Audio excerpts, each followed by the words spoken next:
Hansen saw smoke rising near the ocean side, which told him Queen had already gathered some fish and was most likely cooking it. When he reached down to grab the silver fox, it bolted out of the way as if it didn't want to leave. It then sat down, unmoving. Even if you want to wait until it is ripe, it could take a while. No one is fighting for it, so let's go eat some food and come back. Hansen comforted the silver fox and tried to grab him again. But again, the silver fox refused to budge. He had no intention of leaving the lotus and seemed resolute in his decision to guard the plant. With nothing he could do about it, Hansen decided to walk back to the ocean side. As he made his way back, he thought to himself, that lotus must be some good stuff. Otherwise, why would he be so stubborn and stay there? He is rather picky when it comes to food. No, I can't let the silver fox take it all for himself. I bet he is waiting for the lotus seeds. Otherwise, he'd have munched it all at first sight. What other reason could there be for him to stay there and wait? But how can I take them away from the silver fox? If the silver fox decides to fight me, how can I expect to look after it in the future? Many different thoughts and questions now plagued Hansen's mind, and he wasn't entirely sure what to do. The silver fox was refusing to leave that spot, and it was going to wait until the seeds were ripe. When Hansen returned to the ocean side, Queen was using her sword to skewer and cook fish meat. Although the fire was only fueled by vines and sticks, it seemed decent enough to last. The slices of fish were gold, and the oil sizzled on them in a tantalizingly. Hansen had to ask, "Is this for me?" "What do you mean? Are they for you?" "I am planning to eat them once they are all done," Queen responded. "Can I have some?" Hansen asked politely. "If you want, suit yourself." Queen did not look at Hansen once and continued to stare at the meat in her hand. Hansen smiled. He picked up some meat and took a bite. Unfortunately, he should have waited, for his mouth burnt with the heat. Still, this fresh fish tasted divine compared to the raw fish they had been eating previously. "Where is your fox?" Queen watched Hansen eat like a madman and, feeling more relaxed, posed the question. "I took it back." Hansen blinked as he told her. "Really?" Queen looked at Hansen, not believing him. "Summon him so we can all eat together." "There's no need. It is just a pet, ignore the creature." Hansen thought Queen had learnt something else about the silver fox when it healed her, but he wasn't willing to admit it. "Okay." Queen didn't inquire any further and simply continued cooking her meat. Hansen ate 8 slices of meat. With a bloated belly, he fell backwards into the sand. After a large exhale of content, he called out, "Awesome." Queen ate a few, too. But when she was done, she returned her beast soul sword and started walking off towards the hills. "What are you doing?" Hansen sat up and asked, worrying over whether or not Queen would find out about the silver fox and lotus. "I'm just going for a walk," Queen replied, already walking off to the hills. "I'll come with you." Hansen jumped up with a fright and thought to himself, "I really can't hide the silver fox's reason for not coming back." It wouldn't be difficult for Queen to discover where the lotus and the silver fox were. After ascending a small hill, she caught sight of them both from afar. She turned around and looked at Hansen. With a cocky smile, she turned back and began walking towards the fox. "What is that?" Queen pointed towards the lotus as she neared the silver fox. "I don't know, but the silver fox refused to leave after finding it," Hansen explained. Queen took a closer look at the lotus and began to rest near it without responding. "What have? It is a pet. You want to fight for food with a pet." Hansen's heart was saying no and he was only pretending.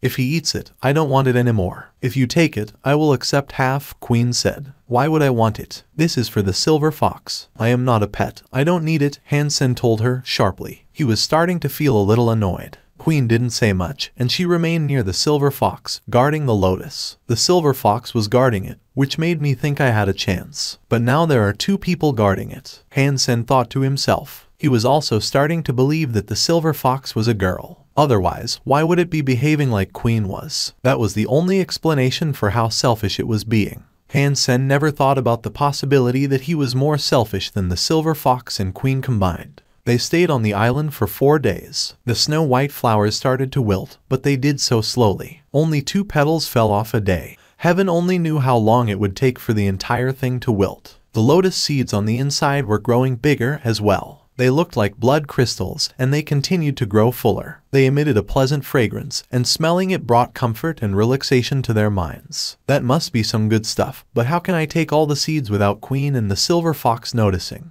Hansen watched the lotus intently each day, all the while fostering a plan to take it from the others. Half a month later, the petals had all come off. Hansen had yet to come up with an idea that would allow him to claim ownership of the seeds, but all of a sudden, he heard the shriek of a bird. he saw a green and bluish colored bird that didn't look too far removed from a peacock. With no idea where it had come from, Hansen saw it fly madly around the sky, cawing as loudly as it could. It also seemed to be afraid of the three of them, which stayed its desire to come down. The silver fox now looked nervous. It stood up and looked at the peacock in the sky as if it were an enemy. Hansen and Queen were shocked. They understood that it was most likely a super creature, seeing as it paid little heed to the silver fox's presence. This made their faces bleak. The peacock continued to circle them in the sky, refusing to leave. But neither did it want to come down. It seemed as if it was waiting for the seeds to ripen, just like they were. Where did that bird come from? Why would it be out here at sea? Hansen thought only the silver fox and Queen were competing with him for the seeds. If things had remained that way, at least he had a fair chance of obtaining a few of them. But now with a super creature in the vicinity,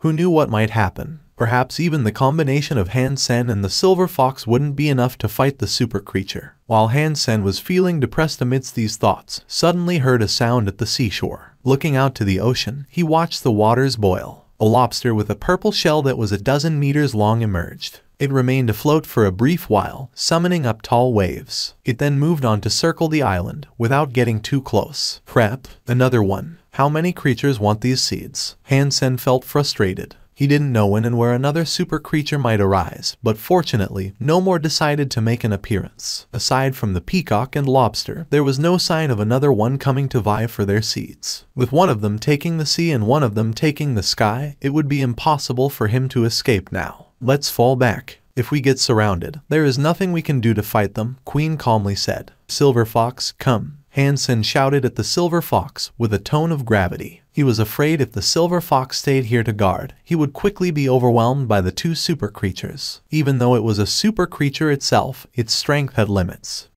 Luckily, the silver fox wasn't too stubborn. Despite its craving for the seeds, it still leapt into Hansen's arms when called. Hansen took a long sigh, and with Queen ran off. They didn't draw near to the sea either, so they tucked themselves into a hidden spot near the base of the hills. Shortly after they left, the peacock-looking bird swooped down to where they had been. The lobster also came ashore, madly snapping its pincers as it rapidly scuttled inland and up to the hill where the lotus resided. The war for the lotus had begun. After observing the lotus seeds, it seemed even the peacock acknowledged the fact that they weren't yet ripe. So, instead of waiting, the bird turned around and screamed at the lobster. The lobster, with its claws snapping, skittered towards the bird. Its large body and shell didn't seem to slow it down in the least. The peacock opened its wings and took off into the sky. It broadened its feather train like a fan in a display of hostility. Beneath its green plumage was a collage of impeccable eye spots that emitted a blue light. When Hansen looked into the eye spots that decorated the peacock, he felt dizzy. He almost felt as if he was going to faint. Don't look at its blue lights, Queen said, already having closed her eyes. Her purple light was swirling around inside her, signifying she had already activated her gene lock. Hansen did what she bid and also used his hands to cover the eyes of the silver fox, but still, the blue light somehow managed to pierce his eyelids. He quickly turned around and moved to hide behind a rock, which brought him instant relief. Queen hid behind a rock, as well, with neither of them opting to open their eyes for a second. For now, they could only rely on their ears. Hansen used Jadeskin to activate his gene lock, as it didn't require him to have his eyes open. With it, he could survey the entire area and reconstruct the entire scene without looking. The giant lobster looked drunk as it rampaged to the left and right in response to the peacock's blue light. With its foe affected so badly, the peacock found an opening for its attack. The lobster's shell was unbelievably sturdy. When the peacock feistily pecked it, the only damage it sustained was a white scratch mark. Hansen watched their combat in awe. While the lobster may have seemed to be at a great disadvantage, its shell proved to be a most hardy defense for it. The peacock couldn't do anything to hurt it. The blue light from the eye spots across the peacock's plumage continued to make the lobster dizzy, however. Without being able to deal damage, they both seemed to be at a stalemate. But still, they had both come here for the lotus seeds. If the peacock could keep the lobster suppressed long enough for the plant to fully mature, it could quickly grab the seeds, gobble them up, and fly away. All while the lobster continued flailing around as if it were blind. What should we do? Hansen asked himself. There is nothing we can do. The peacock's blue light makes others dizzy. Even if we closed our eyes and rushed in, our eyelids aren't strong enough to block out the light entirely. And how are we supposed to fight two super creatures with our eyes shut? We'd be stabbing in the dark, Queen replied. Hansen did not respond. He suddenly smelled something quite pleasant, and noticed it was coming from the lotus seeds. The lotus was starting to emit a red light, and a red fog crept out of it, masking the area in a red haze. As ominous as it looked, its scent was delightful, and strong enough to be smelled from every corner of the island. The seeds are about to mature. Hansen continued observing the fight between the peacock and lobster, still of a mind to get the seeds before anyone else could. He couldn't wait until some time after they had matured because the monsters would be upon them, swallowing them all in one nibble. Compared to the size of the peacock and lobster, the seeds weren't even big enough to get stuck in their teeth. While Hansen was wondering whether or not he should rush over there, an ill feeling swept over him. A noise came from the sea. Even more super creatures are coming. Using his seventh sense, he quickly surveyed the seaside. What he saw frightened him a great deal. All around the island, a vast host of different creatures had come, all of the mind to grab the lotus seeds for themselves. There were giant fish, giant shrimps, and even monstrous clams. There were many more that Hansen could not even describe. A large group of creatures marched their way inland in the direction of the lotus. Holy smokes, what are these lotus seeds? The pleasant smell even makes them ignore the silver fox's presence. Disregarding the existence of the super creatures on the island, they all seem intent on taking the lotus seeds for themselves. Hansen was more than surprised. It was difficult to wrap his mind around what sort of substance would actually incite so many ordinary creatures to muster the sort of courage required to go up against super creatures. In the sky, many more sea birds and flying creatures appeared. Without fear, they swooped down for the lotus seeds, ignoring the presence of the super creatures that were locked in combat. But when they entered the zone that was bathed in the peacock's blue light, they all crashed to the ground. It seemed as if ordinary creatures could not withstand the light at all. More and more creatures arrived at the hill, only to die upon their immediate arrival. Some were killed by the light, others fell victim to the violent thrashing of the lobster and peacock. It wasn't long before a vast number of bodies had collected to build a hill of their own, one that was dyed red. "Let's fall back. It's too dangerous here," Queen said, as she started to retreat from the scene. Hansen noticed the rapid advancement of the seed's maturity, and didn't want to fall back empty-handed. After mulling over what to do for a good while, he passed the silver fox to Queen. "Take him out of here, I will go and try for the seeds." But the silver fox jumped away, not wanting to leave either. His body was unable to even stand straight in the light, almost as intoxicated as the lobster. Although the light could not deal the silver fox damage, it would have been difficult for it to exert the strength needed to go up,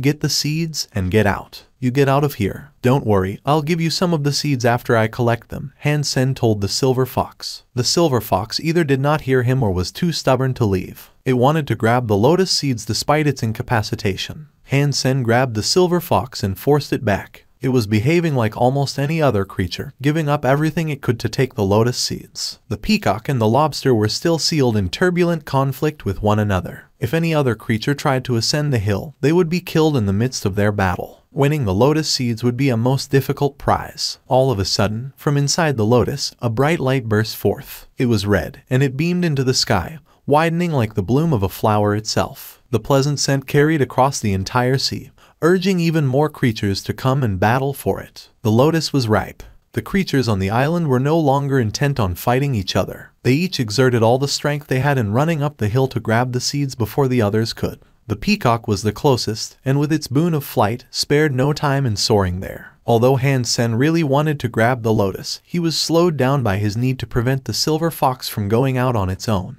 He missed his chance and was too late. As the peacock was about to peck and gobble the lotus plant, one blood crystal lotus seed appeared to crack open. More accurately, it looked as if the blood crystals were beginning to sprout two translucent wings, as thin as a cicada's. The wings started to flap, and they began flying away from the lotus cup. The flying lotus seed suddenly smacked into the peacock's face, making the giant beast fall back, screaming in pain. After the slight hit, giant red blisters scorched its face. It continued to retreat, crying in agony as it did. Then it took off into the skies, flew away, and did not return. The lobster seemed to ignore what had happened to the peacock, and instead vied to take its place and eat the lotus. But in the next second, blood crystals went airborne once again. They rushed into the lobster's shell. The lobster roared deafeningly. After sustaining the hit, even the lobster decided to retreat. In an instant, it raced off, skittering back to the sea. Hansen was frozen in place, seeing that the red crystal-looking things were not actually lotus seeds. They were red wasps, shaped like little ruby gemstones. The end of each wasp had a lethal stinger. Hansen saw the wasps pierce the lobster's shell and peacock's feathers as if it were nothing. The massive blister that had emerged upon the peacock's face indicated how poisonous it was. To see super creatures like the peacock and lobster run off in fright sent a chill coursing down Han Sen's spine. Now, he was glad he hadn't been able to get there before the other creatures. If he had been struck by one of those wasps, he'd have been in far worse shape. Many blood crystal wasps were now flying out from the lotus. Han Sen wasn't sure if the plant itself that birthed the blood crystals, or if a mother wasp had recently planted the eggs. But no matter their origin, it was clearly a vicious trap, and it would yield him no benefit. 18 wasps now shot out of the lotus, carried by their delicate wings. The toxicity of their venom was as dangerous to an ordinary creature as it was to a super creature. The consequences of being stung were horrid. At first, a giant blister would form. Then, bones would turn to liquid. And finally, the body itself would inflate, growing larger and larger until it burst like a reservoir of pus and blood. When creatures were splashed with excess venom, although the effect it had on them was not as lethal as a straight-up sting, their bodies and faces were still left scorched with massive blisters. Run! Han Sen grabbed the silver fox and ran off down to the beach. The blood crystal wasps were frighteningly quick, and Han Sen had no idea whether or not his body could withstand their sting. Without the light of the peacock, the silver fox and queen were both able to open their eyes. The previously pleasant fragrance had grown lighter, and it seemed to snap all the creatures out of their prior daze. In fear, everything now fled the vile trap of the wasps. With so many creatures strewn about dead and bloodied, the island looked like a snippet of hell itself. Han Sen felt like a fool. When he turned around to take a look at what was going on behind him, his jaw hit the ground. One of the wasps was headed in their direction. Like a red, blazing meteor, it was coming their way at a terrifying speed. When people are unlucky, they tend to choke when they drink water. With so many other creatures that are free for you to take, why the hell have you come for us? Han Sen's heart was now stripped of all hope. Han Sen's body steeled itself, blazing with all the power and might he had. His heart thumped like rhythmic thunder. As his seventh sense kicked itself onto a whole new level, his blood began to boil. Queen noticed Han Sen was not any slower than she was, which surprised her. If Han Sen hadn't unlocked his gene lock, there was no way he would have been able to keep up with her. But now was not the time to stop and question him over his deception. So she gritted her teeth and kept running as fast as she could. As they continued to run, she noticed Han Sen was actually gaining speed. Soon, he had overtaken her. After a while, he was far ahead, she couldn't keep up with him. Han Sen was also just noticing that his speed must have grown exponentially since he opened the gene lock. Although Jadeskin did not grant him the power to manipulate and wield ice, the amount of power he had gained seemed greater than what most people received after opening their gene lock. But his joy drained as he noticed the red wasp drawing nearer and nearer. "We should split up," Han Sen yelled at Queen before going off in another direction. As he suspected, the wasp turned just as he did. Its target was indeed Han Sen. Fudge, it really is coming for me and the silver fox. Despite having expected it, Han Sen couldn't but feel compelled to swear. The wasps were way too fast. Despite his breakneck speed, the wasp had now caught up to Han Sen.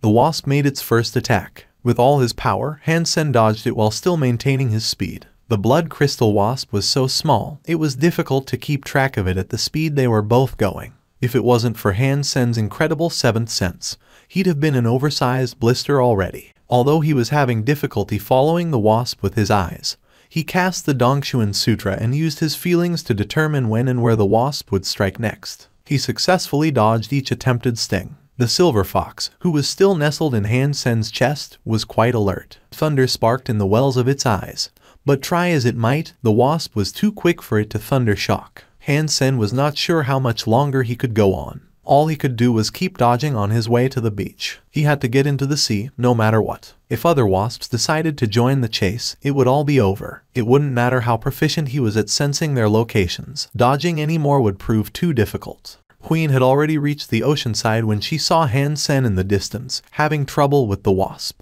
Gritting her teeth, she summoned a throwing knife and threw it in his direction. But being unable to track the dizzyingly quick wasp, it was impossible to hit it. Han Sen wanted to jump into the sea, but the blood crystal wasp prevented him from getting close enough. He had to dodge in according to the wasp's attacks, so he wasn't able to go where he wanted to. It did not matter what skills Han Sen used or how wickedly fast they were. The wasp only had to flap its wings to destroy any plan Han Sen devised. Han Sen hadn't been stung yet, despite how long the wasp had been nipping at his heels. This surprised Queen. Queen, putting herself in his boots, believed she would have been stung a long time ago. Queen didn't think it was only his skills that let him dodge the attacks. It was more like Han Sen had the ability to predict whatever his enemies were planning. Before the blood crystal wasp showed any indication of where and when it would strike, Han Sen was already moving to dodge it. If he was being purely reactionary, he wouldn't have had the time to dodge no matter how quick he was. Instead, it was more like he had incredible foresight. Queen was aiming her throwing knife from afar and had been doing so for quite some time. Similarly to the silver fox, she just couldn't find the right opportunity to attack. She gritted her teeth, summoned a sacred blood shield, and went towards Han Sen. "Don't come." Han Sen noticed Queen approaching, which surprised him. Although her heavenly go was a tremendous thing, it would still be futile against the speed of these wasps. Queen did not heed his command, and instead continued her approach. After a while, she threw the shield out of her hand and yelled, "Run." Han Sen saw where the shield was headed, and that it was on a collision course with exactly where the wasp was attacking. He was taken aback at the realization of how well she could predict the movement of the wasp. "You really are a queen." Han Sen's heart was glad. He used the opening Queen and her shield had provided and dove into the sea. Dong! But the wasp's attacks were like bullets, and it pierced right through the shield. Despite the sturdiness of her metal aegis, the wasp had not lost any momentum, and it still had Han Sen in its sights. At that moment, Queen's other hand let fly a throwing knife. It smacked against the wasp's head. The throwing knife shattered into little more than cold, hard glitter. The strike had taken the wasp in the exact center of its head. But again, it did not slow down. It avoided the belt of shiny knife shards and continued its pursuit of Han Sen. Using the time Queen had bought him, Han Sen ran 10 meters. But as he marked his 10th, the wasp had already caught up again. Han Sen noticed something, though. Although the wasp could spike itself through the shield, and was somehow unaffected by a throwing knife to its head, it did seem keen on avoiding the airborne remnants of the knife. That didn't mean it was afraid of those shards. Some pieces did hit the creature, and they did not harm it. But there were some pieces it avoided. That suggested the wasp had some sort of weakness. Even though Han Sen was not facing the wasp, he could analyze every last detail of what occurred behind him through the power of his senses. Han Sen saw that it only avoided the splinters around its waist. It was the area that connected the abdomen with the thorax. It was like a woman's waist where it was slimmest. When the shattered pieces neared that point, the wasp carefully swerved out of the way. Under the buffs imparted by Snow Lady, his body started to release an air that purified Han Sen's mind, clearing it like a virgin crystal. With the absence of human emotions, he had become fearless. All of a sudden, Han Sen stopped moving and looked at the wasp that hunted him. "What are you doing?"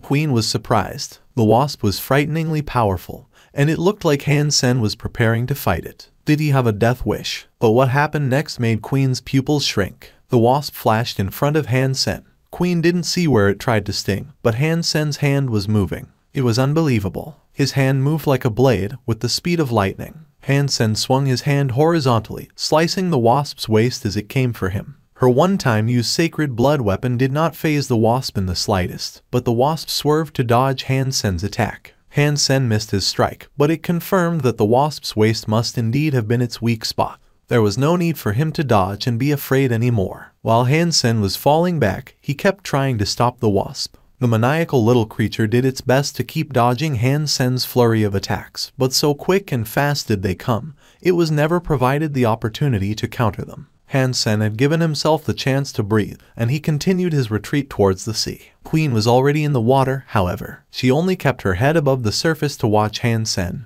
who was still engaged with the wasp. The speed of Han Sen's attacks couldn't quite match the speed of the wasp, but Queen was still fascinated by the spectacle. As Queen watched the battle between Han Sen and the wasp, she felt something in her heart. She couldn't quite put her finger on what it was, but it felt like an itch. Han Sen was finally able to jump into the sea. The wasp was more afraid of the water than the white tiger had been, and without similar abilities, it couldn't do anything to Han Sen once he was under the surface. Not wanting to follow Han Sen in, it flew around the shore in circles for a brief while, and then buzzed on back to the deeper recesses of the island, chasing after creatures that hadn't returned to the sea yet. "You hit it well." After they escaped their dangerous predicament, Queen confronted Han Sen with frosty eyes.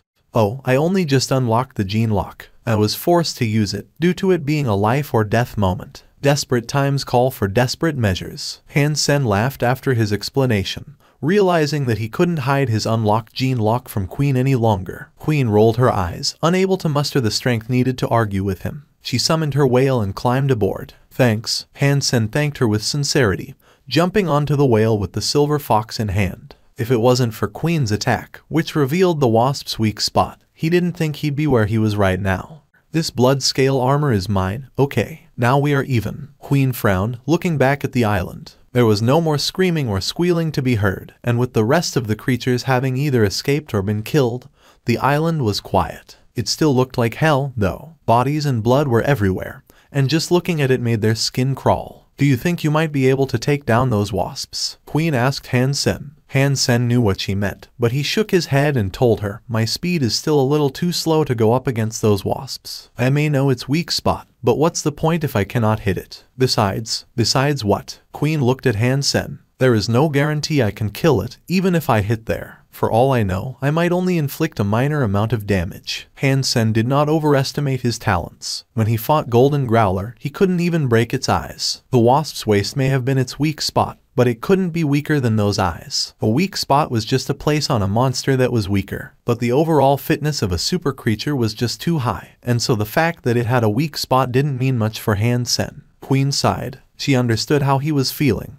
There were 18 of those wasps, and they had a lot of trouble escaping just one. It would be impossible to survive an encounter with any more, not to mention if all 18 came after them. The island was dead. They watched it for a while but knew that there was no hope of returning there. They readied themselves to leave and take to the seas on the whale again. But then the silver fox jumped out of Han Sen's arms. It became a silver light and ran back to the island. Silver fox, what are you doing? Han Sen was startled. It hadn't been easy to escape the island, so why was the fox now deciding to return? Stop. The 18 wasps must be together by now. If we get in trouble with all of them, we'll never make it out again, Queen said. You wait here. I'll go back and get him. Han Sen rushed back ashore without hesitation. He wasn't planning to risk his life for the silver fox, but he understood the silver fox well. He knew that it wouldn't want to risk its own life, either. Otherwise, when Han Sen was battling the wasps, the silver fox wouldn't have jumped into his arms to escape. It wouldn't have waited this long to come back, if it had no regard for its life. Something must have changed on the island, then. Han Sen chased after the silver fox, and noticed he was being led back to the lotus. Still, he did not hesitate and quickly continued his pursuit. Han Sen, using his senses, noticed there were no longer any wasps on the island. Did those wasps leave the island? Han Sen asked himself, looking puzzled. But Han Sen was still curious. If the wasps had left the island, then that meant the lotus plant was nothing special, and it had just been used to host a number of wasp eggs. If there was nothing extraordinary about the plant, why were they returning? Is there something the silver fox wants from the body of a deceased creature? Han Sen wondered, having now reached the lotus hill with the silver fox. Without a moment's pause, the silver fox ran up to it and munched it all down in one bite. The crystal-clear lotus cup was chewed to pieces by the fox. Save me some. Han Sen grabbed the silver fox as he tried to pry open its mouth. Alas, the silver fox had already swallowed it all. Damn it, you mutt. You are too cruel. I just saved your life earlier. You little selfish bastard, you didn't even save me a bite. Han Sen yelled at the silver fox. The silver fox, however, ignored its master. Elegantly, it sniffed around on the ground, and after a while of doing so, began digging into the rocky ground with its two front paws. The rock surface was like tofu under the power of its paws and claws, and it wasn't long before it had managed to dig a 2-meter deep hole. Is there something down there? Han Sen quelled his rage, and his eyes lit up with inquisitiveness. He saw that there was something connected with the stalk of the lotus plant. As the silver fox continued to dig, Han Sen noticed the unearthing of something white in color. Whatever it is, you've done your bit. You've earned yourself a rest, let me take over. Han Sen quickly jumped into the hole and placed the silver fox on his shoulder. He rapidly started digging with his own 2 hands. He was afraid the silver fox would dig out some more food and gobble it all up without giving him a chance to even look at it. He didn't want a repeat of what had just happened. Han Sen did not dig for long because he had soon excavated 3 lotus roots. They were like the arms of a baby, and they were each about a dozen centimeters long. Although they were underground, they still shone like white crystals. It was as if they were made from virgin snow. They smelled very good, too. Han Sen picked up the 3 lotus roots to take a closer look, but before he could, the silver fox on his shoulder jumped down and grabbed one of the 3. Immediately, it began to ravenously chew the root. How could I forget about this guy? This thing is a sneaky manipulator. I really do keep forgetting. Han Sen's heart was bleeding. He didn't even know what treasure he had unearthed, and a third of it was already munched on by the silver fox. What's left is mine. You've already had your fill. Seeing the silver fox stare at the lotus roots intently, Han Sen clutched the remaining two tightly. The silver fox went near Han Sen's foot and began rubbing its head against him. "Don't even bother trying to act cute. This thing is mine, end of story." Han Sen quickly put away the lotus roots and picked the silver fox back up. Queen had now come ashore and was nearing the hill. Han Sen quickly ran back down to meet her, with the silver fox in hand. He didn't want her to learn anything about what he had just found. "I don't know where the wasps went, but it looks like they have all gone," Han Sen said, as he stood in front of Queen. "What did it find?"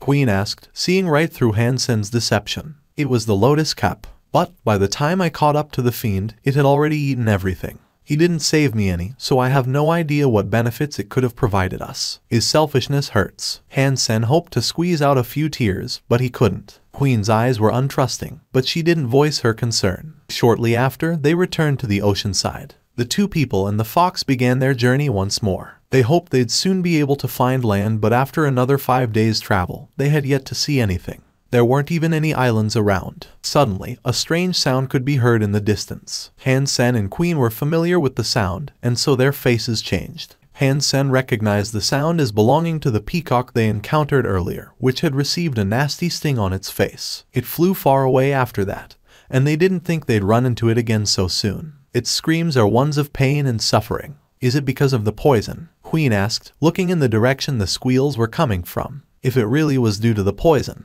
it would be the perfect opportunity for humans to take down a super creature. The first in history. Let's go find out. Han Sen's face was vibrant with excitement, and he looked genuinely happy at the prospect. Queen commanded the big whale to start sailing in the direction of the screeching peacock.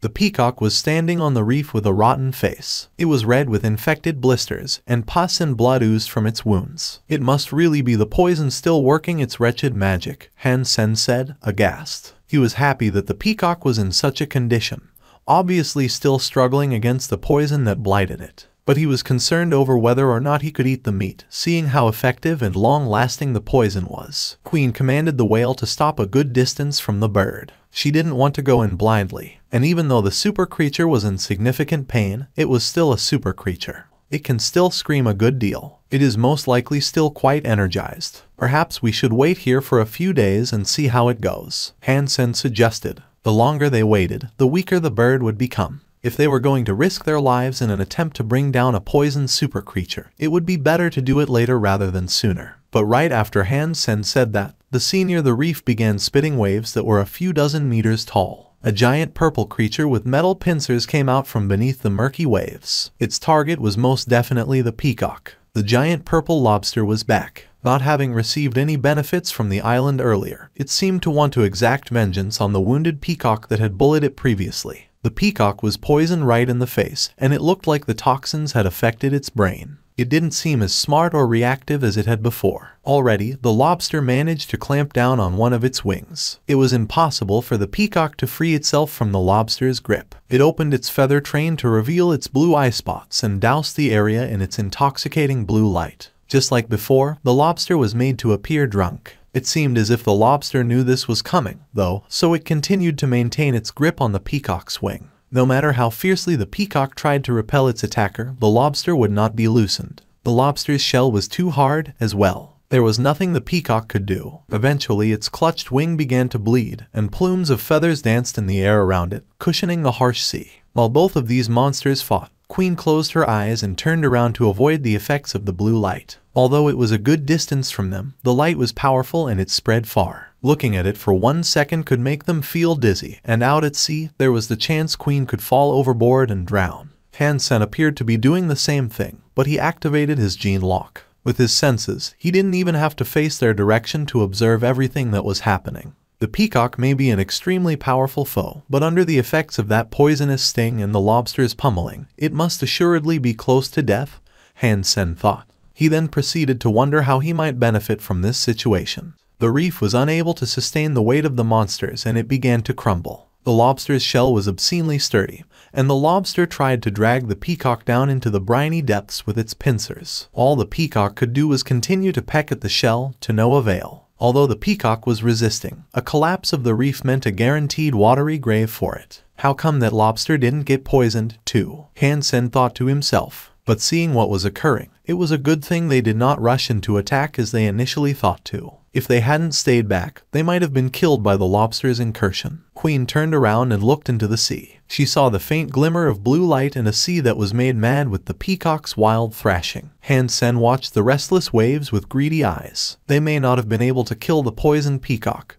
but it had been attacked by the lobster and dragged deep down into the sea. It was going to die no matter what. Perhaps this was his opportunity for an easy kill. But still, Han Sen did not dare try to steal the lobster's prey directly. He lacked the strength and he knew it. But if he did it quickly, there was a chance he could receive the beast's soul. "What are you doing?" Queen frowned as she looked at Han Sen. "Wait here, okay." After speaking, Han Sen quickly dove into the sea. The silver fox was still on Han Sen's shoulder. It used its paws to grab a hold of his neck, and it dove in with him. Han Sen pursued the lobster, which had reached a depth of over 1,000 meters. The blue light of the peacock continued to grow dimmer and dimmer, a sure sign that it was dying. Its wings had been broken by the lobster's pincers. Blood seeped into the ocean from the torn flesh, coloring the area in a red haze. Han Sen could only see the peacock when its blue lights flickered. The peacock's face was rotten. Its flesh had been stripped and melted away, which exposed parts of its skull. All across its body, its once pleasant mane of graceful feathers had been shredded to tatters. Its train in the back had been mangled by the cruel ferocity of the lobster. The peacock that had looked fine and proud back on the island was now uglier than a skinned chicken. It looks like having a high defense is a worthier investment. It seemed to pay off for the lobster in beating this week's nemesis, Han Sen thought to himself. Seeing that the peacock was dying, Han Sen dove in after it. The murky blood that tainted the waters helped to mask his chase. Han Sen was now about 10 meters away from them. The lobster was happily toying with the peacock's near-lifeless body, unaware that it was being watched. The peacock lacked the strength to fight back. Its eyes were white and it was starting to drown. It only reacted when the lobster made another cruel dig into its flesh. Han Sen summoned his mascot beast sword and held it tight. This was a berserk sacred blood beast soul sword. If he could inflict one mighty blow upon the peacock's weakest point, he might be able to end its life for good. Han Sen continued to watch. If he wanted to slay the peacock in one fell swoop, the most viable location he could strike would be the wound left by the wasp. The peacock's face was a rotten mess. Blood plasma leaked from its eyes, indicating that its brain had been ravaged by the poison. Han Sen carefully avoided the plasma that merged with the sea. He had managed to get up close to the peacock's side without the lobster noticing. If he wanted to attack the peacock's eyes, he'd have trouble. The lobster was facing that direction, so he'd definitely be seen. Han Sen stuck close to the peacock's body for a while, waiting for the perfect opportunity. He swam straight to the peacock's head like a torpedo, sword in hand and ready to strike. The moment Han Sen made his move, the lobster became aware. The pincers that were working on dismembering the peacock's battered body now turned their attention to Han Sen. The lobster's pincers were too quick. He knew if he continued his attack on the peacock he would be unable to dodge its claws. If Han Sen ran away now, however, he wouldn't be given a second chance to kill the peacock. His eyes looked different. The ancient mascot beast sword plunged itself into the peacock's eye repeatedly, and at the same time, he summoned his golden armor and the gargoyle glyph. With his other hand, he attempted to stop the pincer. The mascot beast's sword was driven deep into the peacock's eye, all 4 feet of its blade. There was no resistance, but at the same time, the big purple pincer of the lobster came bearing down on Han Sen. Han Sen's hand was knocked back into his own chest. Coughing blood, he was launched like a cannonball a few dozen meters in the sea. Han Sen's palm was not yin force and yang force. If it was, he'd have been shaken to death by the lobster's horrible power. Master discharge. Han Sen had learned this skill to discharge power. He didn't employ any anti-seismic techniques, but instead borrowed the strength of the lobster to go flying a few dozen meters through the sea. Super creature hunted, Deadeye Peacock. The beast's soul has been acquired. Consume its flesh to obtain a random numeric amount of super geno points, ranging from 0 to 10. But now was not the time for Han Sen to admire his deed and celebrate his acquisition of a super beast soul. He held onto the pain in his chest and swam upwards. If he reached the surface, he would live. Although the lobster was massive, it was a sea creature. Han Sen could fly, so if he managed to get airborne, there was nothing the lobster could do. Han Sen had made the lobster furious. In an instant, it had almost caught up. Silver Fox, if you don't do anything, we're both going to die here. Han Sen's heart was screaming with alarm as he patted the Silver Fox's head to show some anxiety. The Silver Fox looked confused. But then, a silver lightning flickered in its eyes, and it jumped away from Han Sen's shoulder. It swam between its master and the rampaging lobster and unleashed a scary silver light. In a moment, the silver light had expanded and weaved its way across the entire area like a net. Hansen screamed. The silver fox didn't just attack the lobster, it attacked Hansen too. The silver lightning spread through the water, as if it did not care who was friend or foe. Hansen's hair stood up with the shock and more blood oozed from his mouth. Now Hansen knew why the silver fox hadn't already used his silver lightning. The first thing it would kill wasn't the lobster, but Hansen himself. The lobster received a shock from the lightning, which just angered it further. With rage, it turned its attention to attack the silver fox. But before it could be nabbed, the silver critter turned to swim away and sped off quickly. Its swimming speed was greater than Hansen's. Seeing that the lobster was attracted to the silver fox gave Hansen some relief, but it worried him as well. He feared that if the lobster caught up, it could very well kill the silver fox. The silver fox was still young, so there was no way its strength would be greater than the lobster's. The silver lightning that it cast only subdued the lobster for a few brief seconds. Its effect wasn't as strong as the blue light from the peacock had been. In the blink of an eye, the pursuer jumped forward, almost as if it teleported, in front of the silver fox. Boom! The silver fox's silver lightning was unleashed once again, which painted the sea like a canvas of countless thunderbolts. It shocked the lobster directly in front of him. In the time it was shocked and made immobile, the silver fox managed to get ahead once again and gain some distance from the lobster. The power of the lightning was not enough to damage the lobster, but it was enough to stun it for a brief while. And now, it had already caught up again. The silver fox repeated his previous move of unleashing silver lightning, but this time, its intensity wasn't nearly as high. It was because of this, the lobster wasn't stunned nearly as effectively. When the lobster caught up to the silver fox the third time, the lightning could not stun it. Hansen bit down on his teeth and summoned his golden rock worm king and its berserk super pet armor. He threw the worm king in front of the silver fox as the lobster raced forward to finish it off. Peng, the golden rock worm king, wearing the berserk super pet armor, lasted a mere 3 seconds after it found itself between the crushing force of the lobster's pincers. Being unable to fight back, it was cut in half and cast away, destroying the beast's soul forever. But with the time its sacrifice bought, the silver fox managed to claw its way another few dozen meters in a bid to reach the surface. Hansen swam as quickly as he could, too. He may have been able to use the golden rock worm king and pet armor to save the silver fox this time. But now that it was gone, there wouldn't be a second opportunity. My poor golden rock worm king and super pet armor. You have been with me for the longest time, surviving so many battles. I can't believe you were killed by this damn lobster. Do not worry, for I will avenge your death. One day, I will slay this lobster and cook it for a grand feast in your honor. I'll leave some upon your grave, too. Hansen was as angry as he was upset, and so he tried to console himself. There was still a chance they could escape, however. But now the lobster had caught up with the silver fox again. Hansen wasn't sure whether or not it was the silver fox's lightning that attracted the lobster's aggro, or if just wanted to hunt another super creature instead of a human. Seeing the lobster right on the silver fox's heels again made Hansen worry. Even if he tried to help, whatever efforts he made would be futile. There was nothing he could do, nor was there anything he could use to block the lobster for a short while. All of a sudden, the silver fox flashed with silver light again. There was even lightning coursing through his fur. It looked as if an extra powerful thunderbolt had been cooking inside his body. The lobster was directly in front of the silver fox again, its pincers raised as if ready to cut another victim in half. Silver lightning erupted from the silver fox like a barrage of rockets. Its little body accelerated with the sheer force of the attack, and it was sent shooting out of the sea, freeing itself from the lobster's aggression. It was sent a whole 600 meters. Holy smokes, Hansen froze, not having expected the silver fox to possess that ability. But now that the silver fox was gone,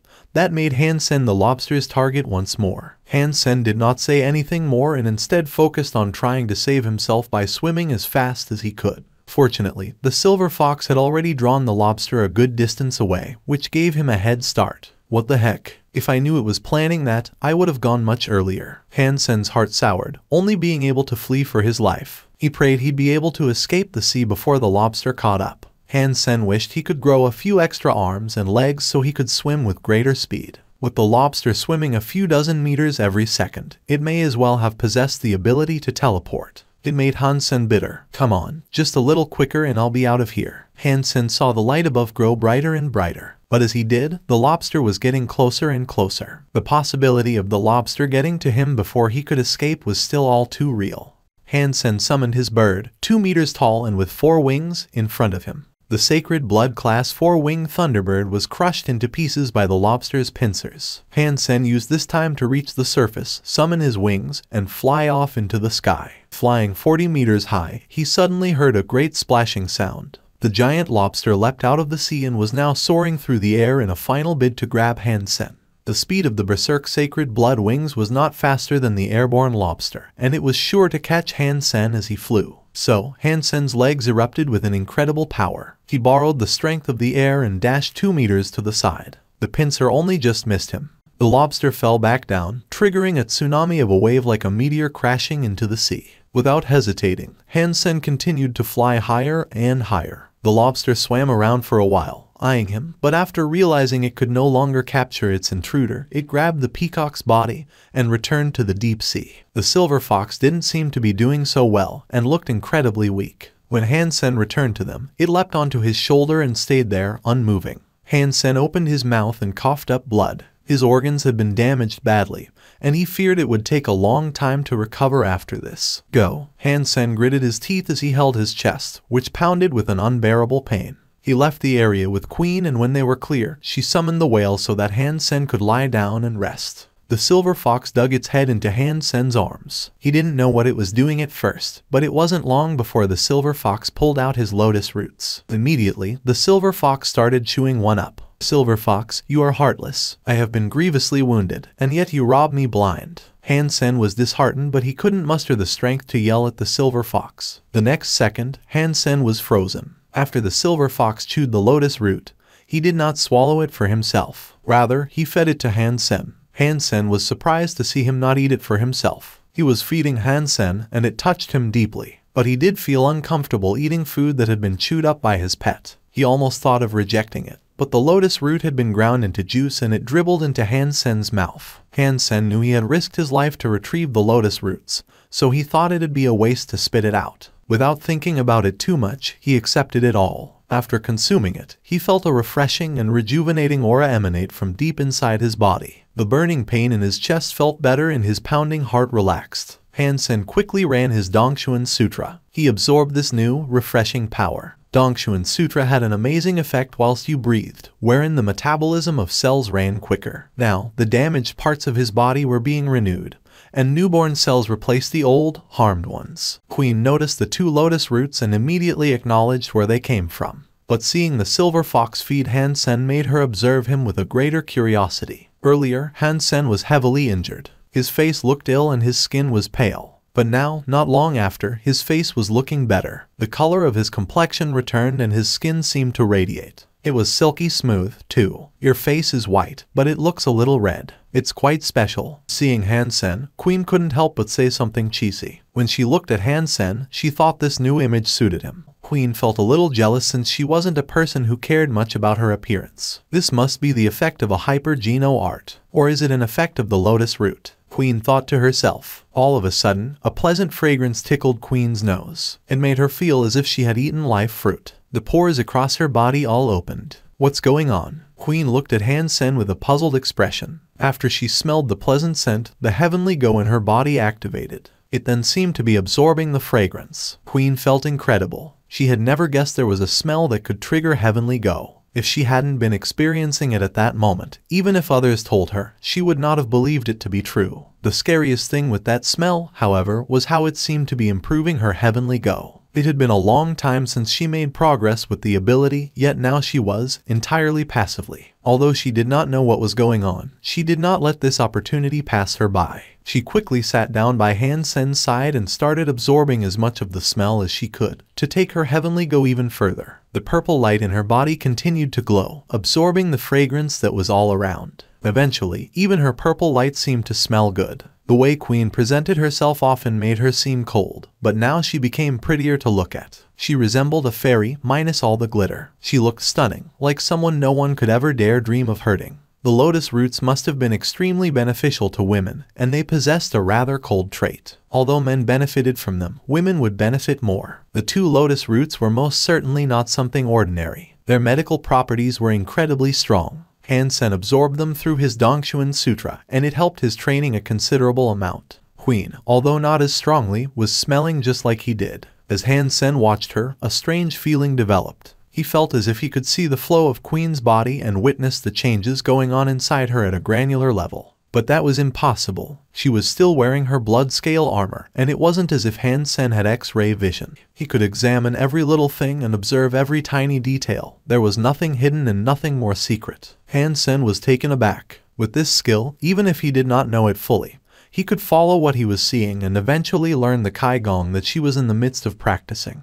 Han Sen was lost in deep thought. When he came to, it was only then that he noticed he was not observing Queen's flow with his eyes. Smell. It must be her smell. Han Sen was surprised. It was the smell that was tracing Queen's Kaigong. Han Sen could smell that fragrance all around, and through that, he was able to follow the flow inside Queen's body. Han Sen gave Queen a complicated look. That meant the heavenly go that was meant to be so secretive no longer was. He could observe every last detail of it. Before Han Sen could finish thinking, though, he felt his body's Dongshuan Sutra running. It was treading a different path to that which it normally did, and it drifted to accompany Queen's flow. It was only then that he noticed it was copying Heavenly Go. When he returned from his daydream, it was to the realization that he had obtained a super beast soul. It was his first in the second God's Sanctuary. Super creature beast soul, Deadeye Peacock Bow type. While Queen was looking away, Han Sen summoned the Deadeye Peacock beast soul. A peacock-like bird appeared in front of Han Sen, flapping its wings. It was roughly 2 feet long.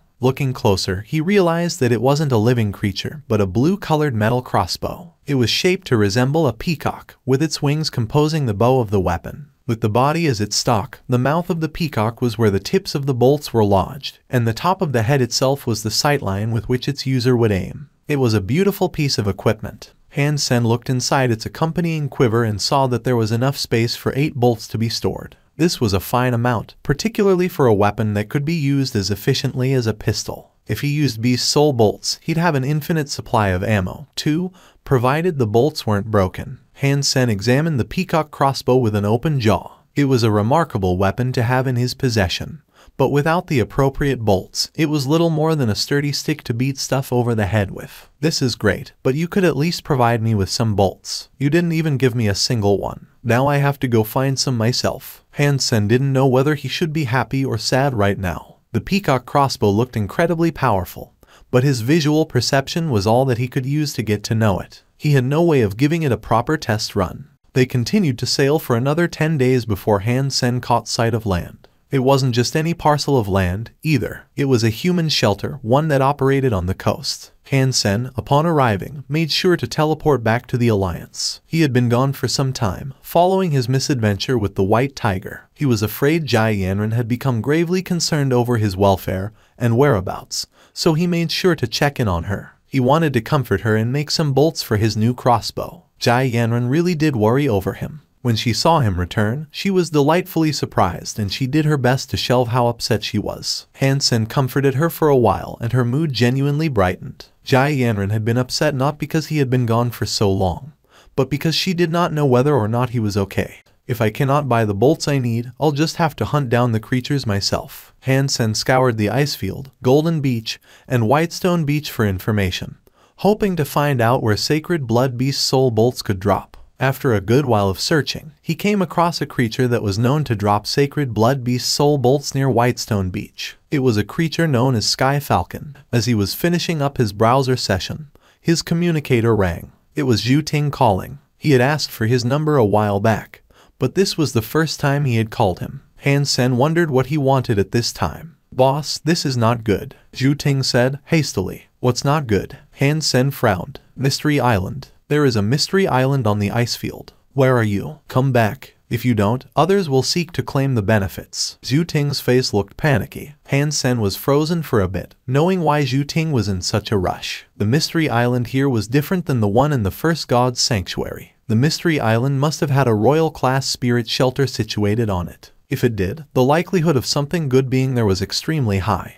After speaking with Zhu Ting, Young Manly also called. He talked to her for a while and expressed his desire for her to remain available and prepared for what was to come. There was nothing Han Sen could do right now since he was near Whitestone Beach. Returning to the ice field on such short notice would prove difficult. Even returning within a month would be a remarkable achievement. After finishing his discussion with Young Manly, Han Sen called up Huangfu Pinking. He wanted to purchase a map from her, one that would guide him back to the ice field. You are on Whitestone Beach. You really are on Whitestone Beach. Hyunfu Pinking seemed quite surprised. Is it such a surprise that I'm here at Whitestone Beach? Han Sen looked at her strangely. You should be near the White's End shelter, then. You are, aren't you? Hyunfu Pinking skipped a direct response and inquired. Yes. Han Sen's eyes opened wide. You can't be here too, can you? Yes, I'm here. Wait for me in the White's End shelter for 2 days and I'll come see you. She hung up. Han Sen was taken aback and felt a little insulted. He said to himself, you didn't have to hang up so quickly. You didn't even provide me the opportunity to tell you that Queen is with me.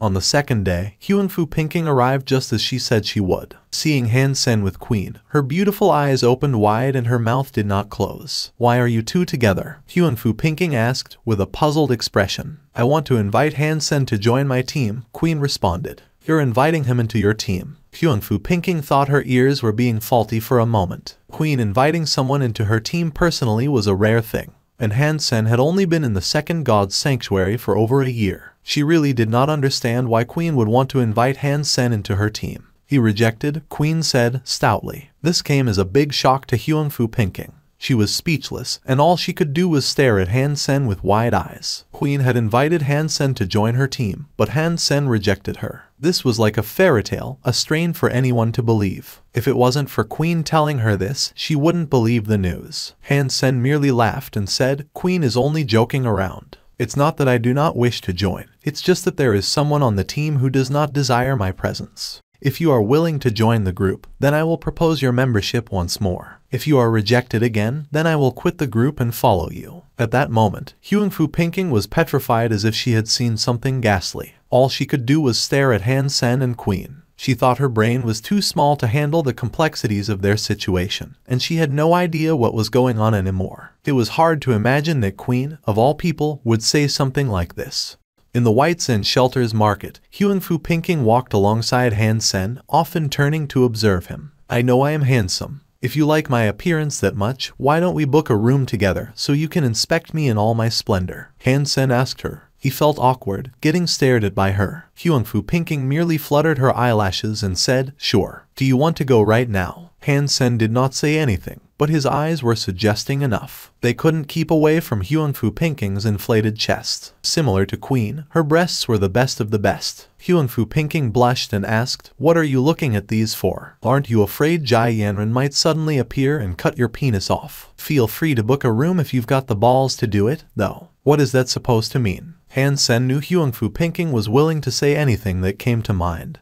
But if he actually stepped up to book a room, she'd chicken out. You really can't tell. I'm serious. You can go book us that room right now. I must say, though, I can't believe someone like Queen was willing to say she'd follow you. Be honest with me. What mind trick have you used to put her under your spell? Hyunfu Pinking giggled and looked at Han Sen. You know that's not what she meant. Han Sen opened his arms to express his disbelief. I know that's not what she meant, but it's still strange for her to be willing to give up her team for you. What have you done? Hyunfu Pinking's curiosity had reached the pitch point. She couldn't fathom what Han Sen might have done to make Queen feel this way. I have no idea. Maybe she thinks I'm incredibly handsome, too, and won't be able to keep her eyes off me.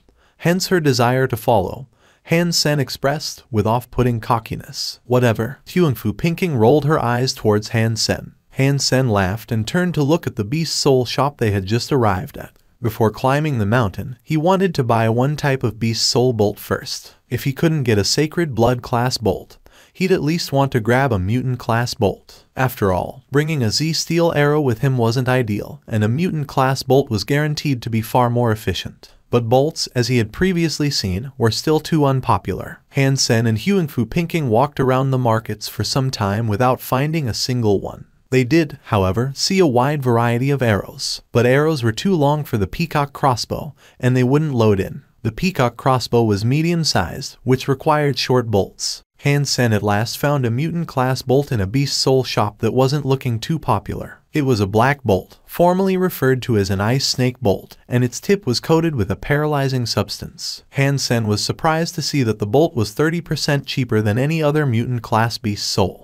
It really did seem like crossbows were unpopular, and few people were willing to buy their beast souls. On the fourth day, Tyrant, Sky Jealousy, and Lazy Cat arrived. Seeing Han Sen present, Tyrant sternly frowned. Tyrant did not heed Han Sen's presence and was wholly uncaring. He approached Queen with haste, asking, "Are you okay?" Hyungfu Pinking gave him a spiteful glance, showing a clear distaste for what Tyrant had just asked. It was clear to see that Queen was okay and his question was unnecessary. "I'm fine," Queen answered. She then looked at the three and said, "You all saw what Han Sen was capable of last time. I am hoping that he can join our team, and I'd like to hear your opinions." Tyrant furrowed his eyebrows again and said, "Big sis, has this not already been a subject of discussion?" Queen explained, "Last time, Shang King was still here. Now we are low on members. I think Han Sen would be a great fit, for he has been of tremendous service to me. Someone who does not follow the rules is a liability to the team. This is why I am vehemently against his membership on our team. I really can't persuade you." Queen frowned. "I stand by my decision for the benefit of our team,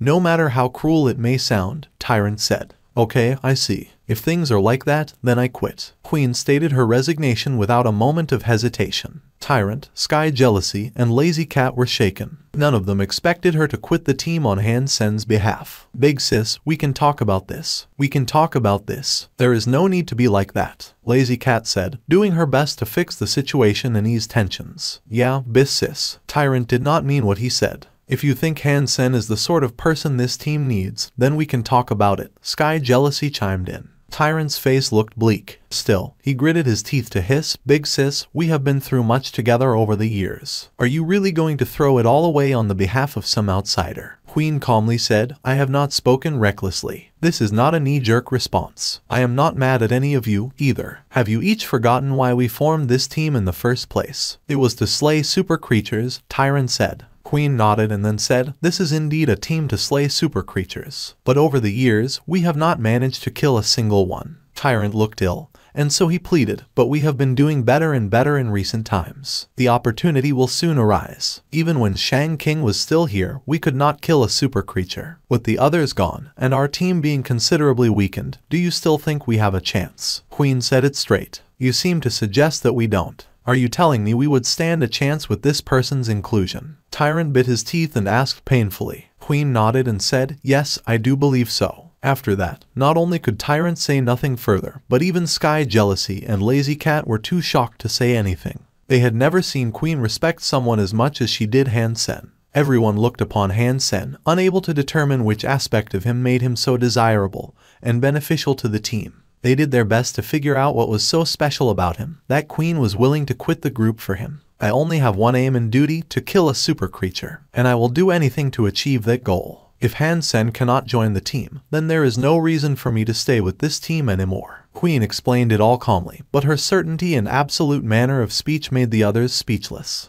"Sometimes, even I cannot understand how she works," Hyungfu Pinking sighed. "She must have had a reason to say what she did." "Can you think of anything?" Han Sen inquired with a bewildered look. Queen was raised by the Hyungfu family, so it was only natural for him to expect Hyungfu Pinking would know something. With a wry smile, she just shook her head and said, "Not me." In the Ares Martial Hall, there are only two people who are close enough with her to ask such personal questions. Han Sen nodded, acknowledging that she was referring to Hyungfu Cheng and his wife. "I'm going to the mountain. Since they won't be tagging along, it'll be too difficult for me to protect you. You should return to the shelter," Han Sen said. This time, she did not object. She merely nodded. After splitting up with Hyungfu Pinking, Han Sen rode Golden Growler to the Sky Pillar Mountain. He was unconcerned with what others thought, and his plan wasn't going to change on account of some drama. Han Sen left White Sand Shelter and ventured off into the mountainous regions. Before long, his passage was suddenly blocked by three people. These three were Tyrant, Sky Jealousy, and Lazy Cat. "Out of us three, I want you to pick one." Tyrant coldly looked at Han Sen. "Pick one for what?" Han Sen asked. "Combat. If you beat one of us, I will allow you to join," Tyrant answered, with a proud tone of voice. Han Sen laughed. "Sorry, I don't even want to join your team. I'm not interested in humiliating you in combat, either." The three of them were no ordinary evolvers. They were strong and they were the most elite there were. But despite their accomplishments, Han Sen thought there was still no point in joining their team, for despite their unity, they still lacked the ability to slay a super creature. After that, Han Sen wished to walk past them and continue his venture. Lazy Cat was enraged. She summoned a dagger and attacked Han Sen in her fury, yelling, "You only say this now, do you? You have deliberately tried to sabotage our group. I am going to kill you, you asshole." Lazy Cat was incredibly quick, and streams of wind were visible as she ran. Although she was not as strong as the white tiger, Her speed surpassed any evolver Han Sen had ever seen. Dong! Han Sen did not even need to turn around. The ancient sword that was in his right hand swooped around his back and stopped Lazy Cat's killing dagger in its tracks. Lazy Cat shouted and spun like a tornado to Han Sen's other side, with her dagger now aiming for his neck. Han Sen's body did not move, but his sword did. Effortlessly, it swung around and put an end to the course her dagger followed. Lazy Cat's small body had a wild, primitive energy. Her right hand summoned another dagger, which targeted Han Sen's waist. Han Sen lowered the ancient sword in his hand, using the hilt to deflect her attack. Like a hurricane, Lazy Cat started spinning around Han Sen. Her two daggers were thrusting and slashing from every angle at ridiculous speed. But Han Sen was still standing, seemingly unfazed. With just one sword and one hand, he moved them around, deflecting every single strike with the precision of a machine. Cat, fall back. Sky Jealousy pulled out his soft sword, which reached out for Han Sen like snow. He's mine. Leave him to me. Lazy Cat's fury for Han Sen ruining her relationship with Queen showed no sign of going away anytime soon. Han Sen's mascot sword continued to block and deflect every single one of Lazy Cat's attacks, but with the approach of Sky Jealousy, Han Sen had to summon his silver snake sword. Despite going up against two people, Han Sen was still not at a disadvantage. He didn't even fight back. All he did was remain where he was, deflecting attacks and being as defensive as possible. Tyrant's face displayed a mixture of emotions as he witnessed the battle. He had previously looked down on Han Sen, believing him to be worthless. He had never guessed Han Sen possessed such power. To fight two people simultaneously and not sweat, with no obvious depletion of power, was an impressive feat. But still, Han Sen was not fighting back. Tyrant gritted his teeth and his body shone with the color of gold. He summoned his black lance and, like a toxic dragon, he lunged towards Han Sen. Dong! Han Sen's ancient sword clashed against the black lance. They were both pushed back, which gave neither of them an advantage. Tyrant joined in the fight. All three of them fought Han Sen, with no winner yet looking likely to be determined. It was a frightening sight to see, and their inability to overcome one solo battler left the three attackers with conflicted emotions. Han Sen's speed was on par with Lazy Cat.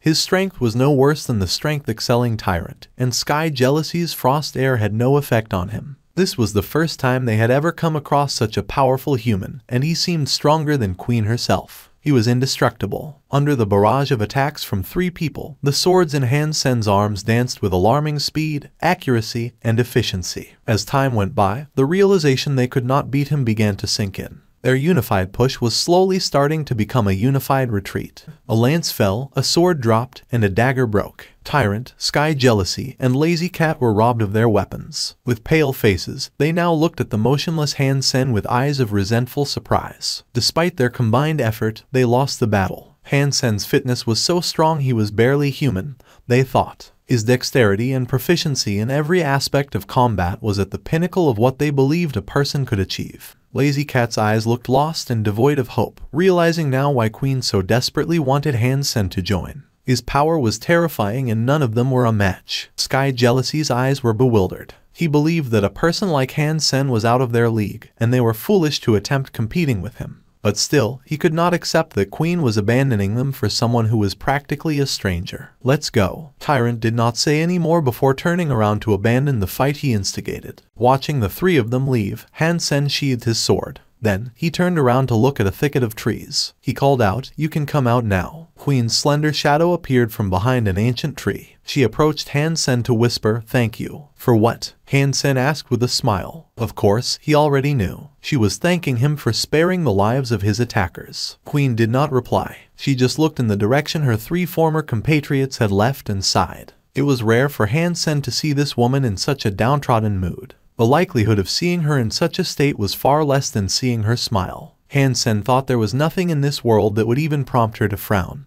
But there she was, actually sighing. Sky Pillar Mountain. Let's go. Queen's emotions frosted over once more. Is it really okay for you to just leave them hanging like that? Han Sen really wanted to understand what Queen was thinking. I only require people who are useful to my cause. If one day I find out you are of no use to me, I will leave you without hesitation. Queen started walking ahead and said without looking back, "The same applies to you. If I am of no use to you, please be rid of me." What plagues this woman's heart? Seeing Queen's silhouette step forward, aloof, Han Sen could not help but sigh. Han Sen had many questions weighing on his heart and mind, but he chose not to ask them. It was just like Queen said, she needed his power and he needed hers. That had to be enough. Killing a super creature solo would be too difficult. Sky Pillar Mountain was almost like a spire in its structure and formation. It was difficult to recognize as a mountain from afar, as it resembled some sacred pillar that tethered the world and sky. This semblance had become its namesake. When they reached the mountain's foot, Queen looked at Han Sen with concern and said, "This Sky Pillar Mountain belongs to the Chen family. If you encounter anyone from the Chen family, be wary of Chen Ran in particular. Is he powerful?" Han Sen had met two people from the Chen family before, Chen Zai Chen and Zhu Ting. Han Sen had always desired to learn the Chen family's special 7 twists skill, but he never had. Even though Zhu Ting had learnt it, being a bastard son of the family, he was tight-lipped about its practice. 80 years ago, Chen Ran unlocked his gene lock, Queen said, and then did not say any more. Han Sen knew how frightening Chen Ran was, merely from hearing his name. The history of this world only went back 100 years. If he unlocked his gene lock 80 years ago, he had to be an old elite. To have been able to train with his open gene lock for 80 years, who could fathom what mighty powers he might have learnt? Even if he hadn't totally unlocked the first gene lock, the amount he had opened it must certainly be more than any other evolver. For Queen to warn him about this person was a testament to his abilities. Han Sen thought Sky Pillar Mountain was huge, and it was nearly impossible to determine an optimal path up. Therefore, he picked a trail at random and began hiking. He also believed their presence would go unnoticed if they climbed the mountain in such a manner. He was wrong, for shortly after they began their trek, a group of people approached them. The leader of the group had gray hair, but his face put him in his 40s. There weren't any wrinkles Han Sen could see, and his body looked toned and well-trained. "You there, who has selected to ascend this glorious Sky Pillar Mountain? Tell me, why have you not made your presence known to us? Our hospitality knows no shortage." Chen Ran stopped before Queen, leading an entourage of 100 in his wake. "We have only come here to hunt a few sky falcons. It was not in our interest to trouble you," Queen politely said in response. "You speak as if you were unknown to us. The Chen family and the Huangfu family have borne a relationship extending back many generations. You are half of the Huangfu family, which makes you a relative of mine, whether you wish it or not. There is no trouble, I assure you." Chen Ran smiled and said, "The sky falcons of your pilgrimage reside at the top of this mountain, and it is a trying campaign to reach them. I beseech you to allow me and my fellow elderly men to escort you." "Sure," Queen agreed. Chen Ran commanded many of his followers to remain at the foot of the mountain. He rallied 10 others to his side, and with them, Queen and Han Sen resumed their ascent. Han Sen knew that it was not for their own safety that Chen Ran was willing to escort them. He was afraid they would seek to kill the super creatures that resided there. That was okay, however. Han Sen did not wish to slay the super creatures, so he was not against the company. With them leading the way, it would be a much safer journey to the peak. Han Sen came here to hunt, and thus he could not bring the silver fox. He left it in White Sand's shelter, in a room he had rented for it to wait in. Sky Pillar Mountain was easily 3,000 meters high. And now, they noticed they were walking through a garden of bones. They weren't ordinary bones, as they were grand in size. They were easily a few dozen meters long, each. The legends say that these bones belong to the creature that once guarded this mountain. When it reigned supreme over this place, no one dared approach for 1,000 meters, Chen Ran explained. A few 100-meter-long bones lay strewn across the mountainside, and much of the area was wreathed with vines. Strangely, they were all shriveled and withered, and many had knitted their way across the bones that were scattered about. Han Sen curiously observed the bones. They had a diffuse, ancient aura of power, one that was dormant, as if it were slumbering. This power seemed to ward away creatures from coming anywhere near them, too. It was not normal for mere bones to be so oppressive. It made Han Sen question whether they were the bones of a long-dead super creature. "I wonder if I can cook some soup with the bones. Perhaps I can nab a few super geno points by doing that." Han Sen wondered, but after looking at those sinister bones again, he gave up the idea. Still, he walked nearer them to get a better view. Chen Ran called a man named Zhu Dongjin to come forward. He summoned a beast soul sword and struck the bone with it. A great sound rang out across the valleys and mountains of the region, but upon inspecting the bone that was hit, there was not a single mark on it. These bones are incredibly hard. Even with a sacred blood weapon, they cannot be damaged. Zhu Dongjin sheathed his sword as he explained their strength. This was almost confirmation for Han Sen that these were indeed the remains of a super creature. If they weren't, Zhu Dongjin's mighty strike was sure to leave a hefty cut. But it was a puzzling conundrum. Why would a super creature simply die here without a struggle, with its bones cast across the mountainside? Shenran's people discussed various topics with Queen while Han Sen walked along the spine of the creature on their ascent. The further he walked, the more vines seemed to strangle the bones. It made Han Sen wonder how long it took for the creature to decay, and for the vines to tangle and course their way up and down what remained. When he reached the skull of the creature, it seemed to resemble the skull of a dog. The teeth were terrifying, and picturing how they might have one day gnashed at helpless victims made a chill run down his spine. Han Sen sighed in his heart, saying to himself, "It is a shame only the bones remain. Heaven knows how long these bones have been lying here. They are useless now." When he prepared to leave the bones, he caught sight of a nut hanging from the vines that smothered the skull. It looked dried up, yellowish like the vines it clung to. Han Sen went to take a closer look. It was in fact a gourd. It was small, too, and could easily be picked up in one hand. It seemed to have sprouted as the vines themselves withered. Ordinary people did not care much for plants or botany, but it was a subject of great interest to Han Sen.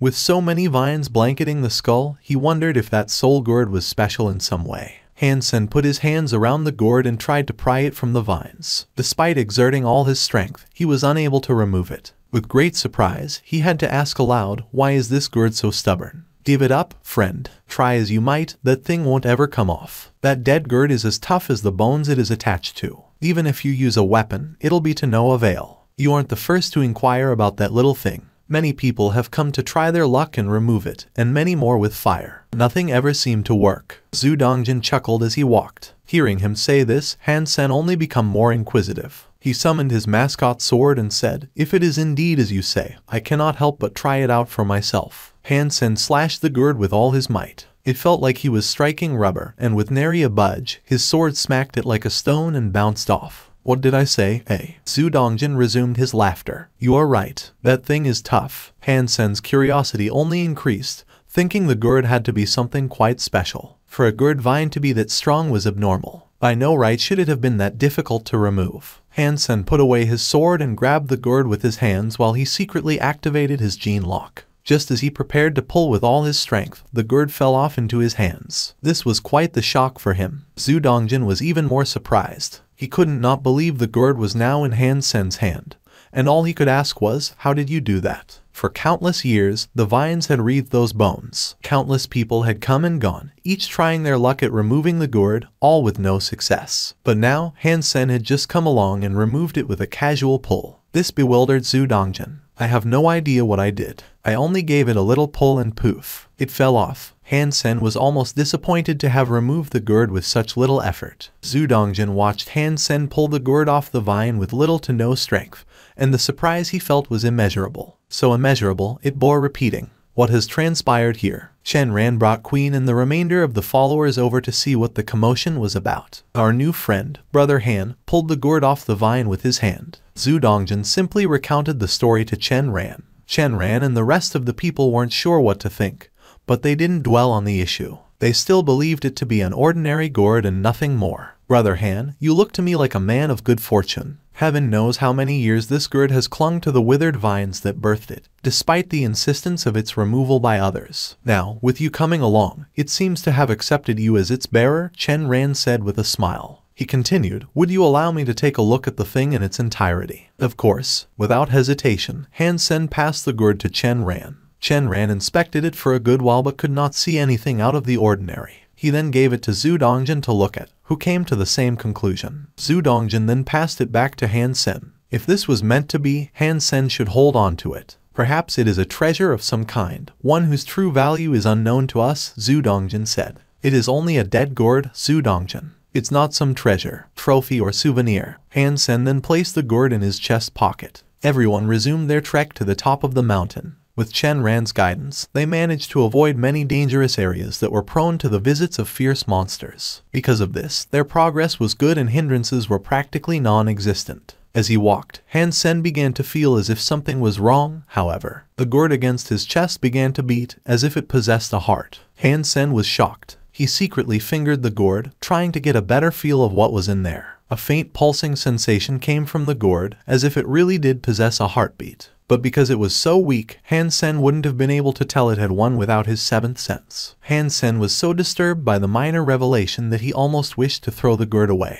Ever since he saw the lotus bear 18 blood crystal wasps, he had grown a slight fear of meddling with curious plants. When Han Sen tried to feel it again, the pulse had vanished. No matter how Han Sen held it in his hand, he could no longer feel what he previously had. Strange, I just felt it. Why has it gone? Han Sen frowned. He didn't dare place the gourd back in his chest pocket, so he continued to just hold it in his hand. What is this thing, I wonder? Han Sen wanted to toss it away and be rid of anything malicious it might harbor inside. But then, his thoughts returned to the possibility of it being some sort of treasure, in which case throwing it away would be a profound loss. Han Sen regretted that he did not bring the silver fox with him. Unlike Han Sen, who was stumped to figure out what the gourd was, the fox would probably know what to do with it. Once he picked it up, a selfish person like Han Sen would not throw it away. He continued holding onto it, planning to give it to the silver fox later. Every now and again, they encountered a few creatures on the path. Many populated the mountain, and they came in all sorts of shapes and sizes, so it was impossible to avoid a skirmish or two along the way. Without a spirit shelter nearby,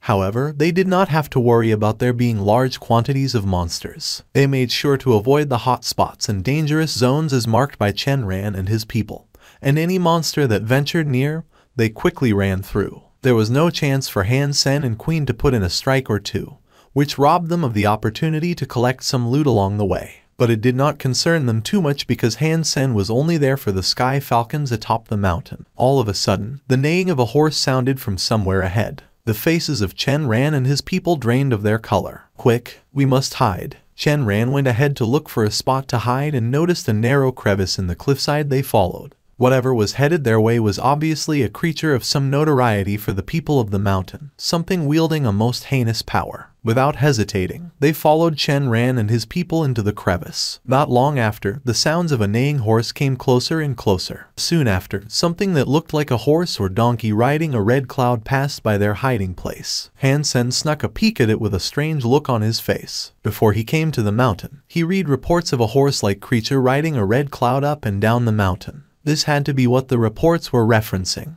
But this creature looked more like a mule. Its hair was shaggy, but shone red and looked good. Its most striking aspect was the red cloud that surrounded it. The mule looked like a holy deity of some sort, and it seemed to be riding down the mountainside carefree and happily. What it was excited about, Han Sen couldn't guess. After hovering around for a minute, the mule soon disappeared. That creature is extremely powerful. Many travelers who have desired passage to the peak have died, trampled beneath its murderous hooves. We have taken you along a trail that bypasses the areas it most commonly traverses, so it was a surprise for us to encounter it here. After waiting until the creature was out of earshot, Chen Ran explained the situation. Queen and Han Sen looked at each other without saying anything. The reason why Chen Ran took a detour was to avoid bumping into this super creature, since he did not want them to know of it. Let us depart, and let us pray we do not encounter it again on our return journey, Zhu Dongjin said. Everyone in the group had a profound desire to run into that creature again, so their pace up the mountain hastened a considerable amount. Although this mountain was host to many strange phenomena and dangerous creatures, it was fortunate they had not found themselves in any particular danger. After 6 days of hiking, they had almost reached the top.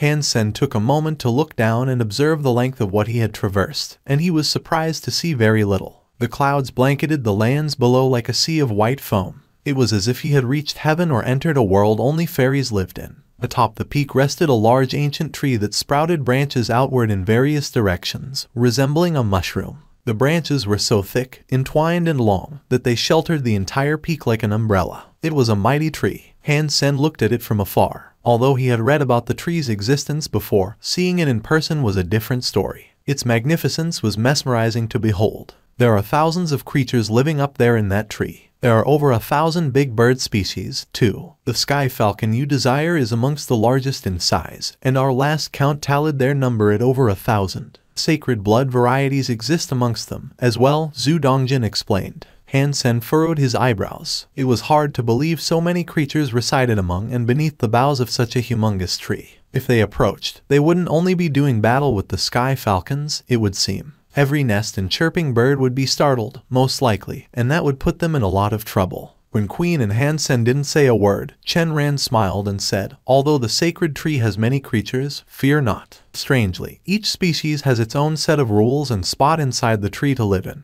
The sky falcon, however, lives at the very top of the tree. They will be tricky to hunt, I must confess. Chenran and his people showed no interest in helping Han Sen and Queen complete the task that led them there, so they stood back and waited to see how they would perform. When Queen said she had come here to hunt a sky falcon, Chenran did not actually believe she could do it. There were many creatures on the tree, and it would be difficult to reach the top. Plus, at the speed the sky falcons flew, strength would not matter if they were unable to hit one. Chenran believed Queen had come with a secret desire to search for a super creature, and that the desire to hunt a sky falcon was merely a dishonest excuse. You guys stay here, I'll go get the sky falcon myself. Before Han Sen arrived, he had already conducted a lot of research, and he knew Chenran wasn't lying. But he didn't come here without a plan up his sleeve. Chenran was surprised that Han Sen stepped forward to hunt the sky falcons, not the Queen. Zhu Dongjin and the rest looked at Han Sen as if they were getting comfy for an unsuccessful, albeit hilarious, spectacle. The Queen's heavenly go was infamous, however, and they thought if the Queen were the one to go, she might have been able to run up the tree, kill the bird she sought, and make it back in one piece. None of them had heard of Han Sen's name before, and when he proclaimed his intent of hunting a sky falcon solo, they thought it was a foolish notion. They believed the deed to be impossible for him and that he'd only cause them grief. The Queen nodded, okay, I'll wait for you here. Unexpectedly for Zhu Dongjin, the Queen agreed instead of preventing Han Sen from going alone. Han Sen summoned his wings and took off into the skies. He circled the tree and then went up to the top. Watching Han Sen fly straight to the top to slay a sky falcon, Chenran shook his head and confessed, "This brother Han lacks patience. To rush in like that is a fool's errand, and I fear he will be killed before he even reaches the top." Chenran observed the silhouette of Han Sen. Even though he was from the Chen family, and a learner of 7 twists, even he would not dare provoke a flock of such hazardous birds. To him, Han Sen looked like someone with a death wish. When Han Sen was 100 meters from the top, the birds on the tree noticed him. All sorts of birds flew out from the tree, all targeting Han Sen. It was a terrifying sight to witness. There were so many birds that the skies became black, blotting out the sun and shrouding the area in darkness. It was riveting to watch due to the size of the birds, as well. They were each quite small and the biggest was roughly the size of a white crane. Most of them were only the size of ravens or sparrows, but size did not matter, and the sight was ugly all the same. No matter how hard they might try, a person with arms and legs could do little to deflect such swarming creatures. Although he was expecting this sort of situation, it was still a shock for Zhu Dongjin to witness a man be assaulted by so many angry birds.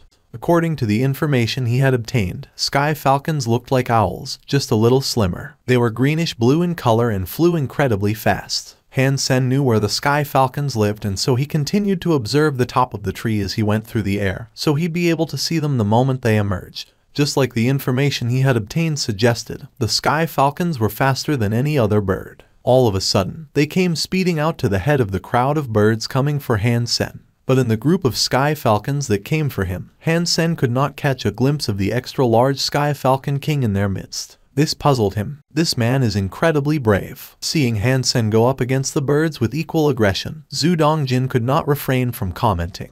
These words were not complimenting Han Sen. The words were spoken to put emphasis on his recklessness.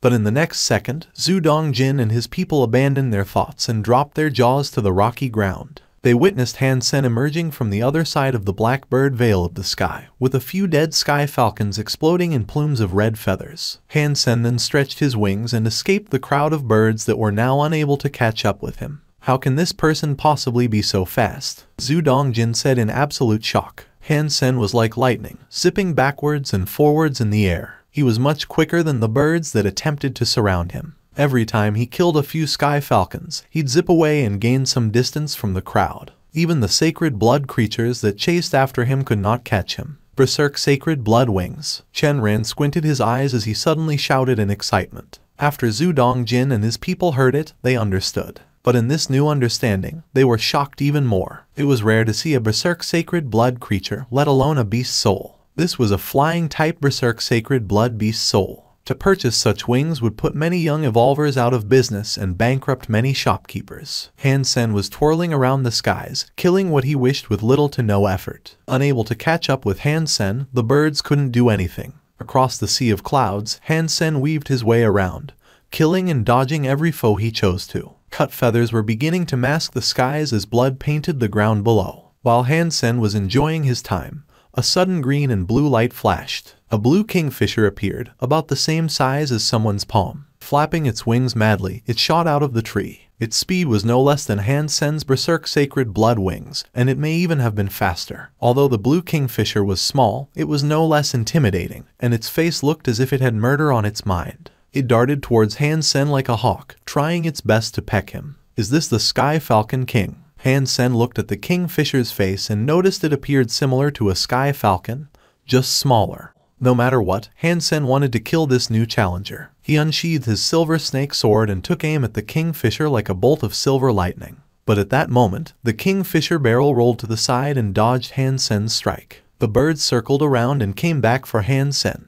Han Sen saw the flock of birds coming his way, and not wanting to fight them, he flapped his wings and tried to avoid them. The kingfisher was too fast, however, and before Han Sen could gain some distance, it caught up with him. Han Sen cast his dual skill and attempted to kill the kingfisher again. But this foe was much too fast for his berserk sacred blood wings, and far more agile, too. Han Sen's sword could not hit it due to his inability to focus. But he couldn't remain still, because he'd be ravaged by the flock of birds if he did. The situation was quickly going pear-shaped. Your partner is talented. He is so talented, he has managed to draw the ire of the Sky Falcon King. Shenran squinted at Han Sen, telling himself he would do well to get better acquainted with the young man when he returned. He did not know someone such as that accompanied the queen. With a power so impressive, he would be worth keeping an eye on. Although Zhu Ting used to send information to the Chen family, not very often would his news garner any attention. Thus, very few people were even familiar with his name.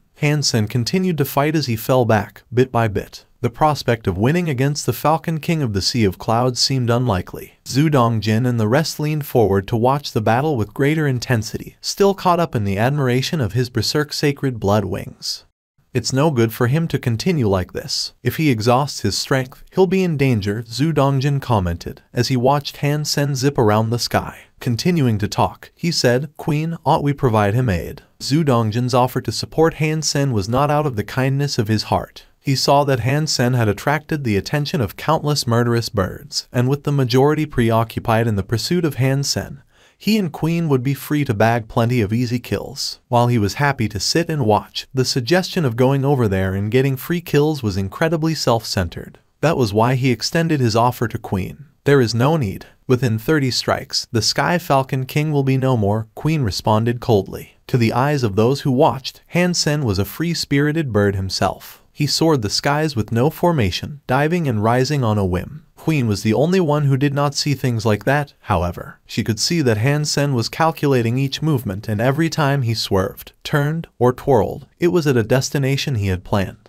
Within 30 strikes, the formation would be complete, and the Sky Falcon King would be slain. 30 strikes. That doesn't seem likely. Zhu Dongjin continued to watch Han Sen getting chased by the flock of birds. He thought he was doing okay, provided they did not catch him. Shenran remained quiet and motionless. He stood off to the side, watching in silent contemplation. An old man like him, unlike Zhu Dongjin, was able to understand such intricate situations a lot more. That was why he was so surprised at what he was witnessing. How does this kid know how to perform Heavenly Go? Did the Huangfu family teach another? That is impossible. Huangfu Xingcheng took a vow, so how could someone else I have no knowledge of or relation with know how to perform Heavenly Go? A few of the evolvers that watched were counting how many strikes Han Sen had performed, not putting much stock into Queen's claim of him being able to do it in 30 or less. After the count of 24, Han Sen shouted. Without any prior indication, Han Sen performed a brutal counter-attack on the Sky Falcon King. The Sky Falcon King was flying at incredible speed, flapping its wings with a new tenacity in an attempt to dodge Han Sen's incoming strike. It managed to dodge the first sword, but upon doing so, found itself caught up in the pursuing crowd of birds. At that precise moment, Han Sen's second sword came down on it. The silver snake sword was imbued with incredible power and brought down on the Sky Falcon King with a mighty thrust. The Sky Falcon King's greatest asset was speed.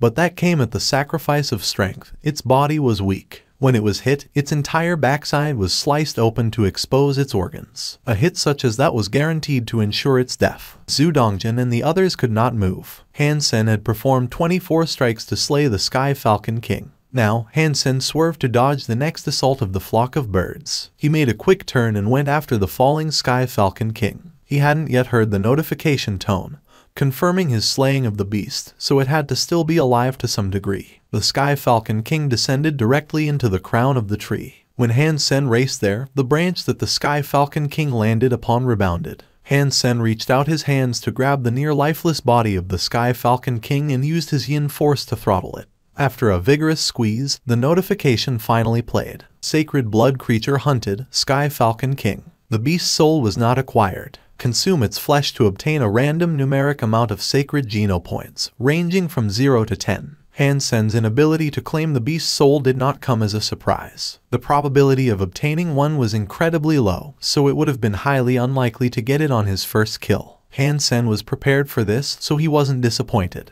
With the Sky Falcon King's flesh, he was sure to gain at least 8 sacred genopoints, and 8 sacred genopoints from a single meal was a generous amount. Han Sen circled the crown of the tree while avoiding the flock of birds that continued to pursue him. He caught a glimpse of what lay beneath the foliage, and when he saw what was there, his pupils shrank in shock. Beyond the dense dressing of leaves, Han Sen saw a bird nest that had been built from branches. The nest itself was not remarkable, but inside the nest, he saw a bird that looked like a raven. It was in Kai black, and all it did was stare coldly back at Han Sen. Han Sen looked into its eyes and felt a chill. He figured if the raven decided to move and come after him, he'd be gutted alive in no time at all. But the raven did not do anything. It remained where it was, comfy in its nest, watching Han Sen fly past. Han Sen was soaked in cold sweat. He only looked into its eyes, but with his highly attuned senses, he was able to determine how powerful it was. It brimmed with energy, and Han Sen just knew that it had to be a super creature. Han Sen believed he should immediately remove himself from the area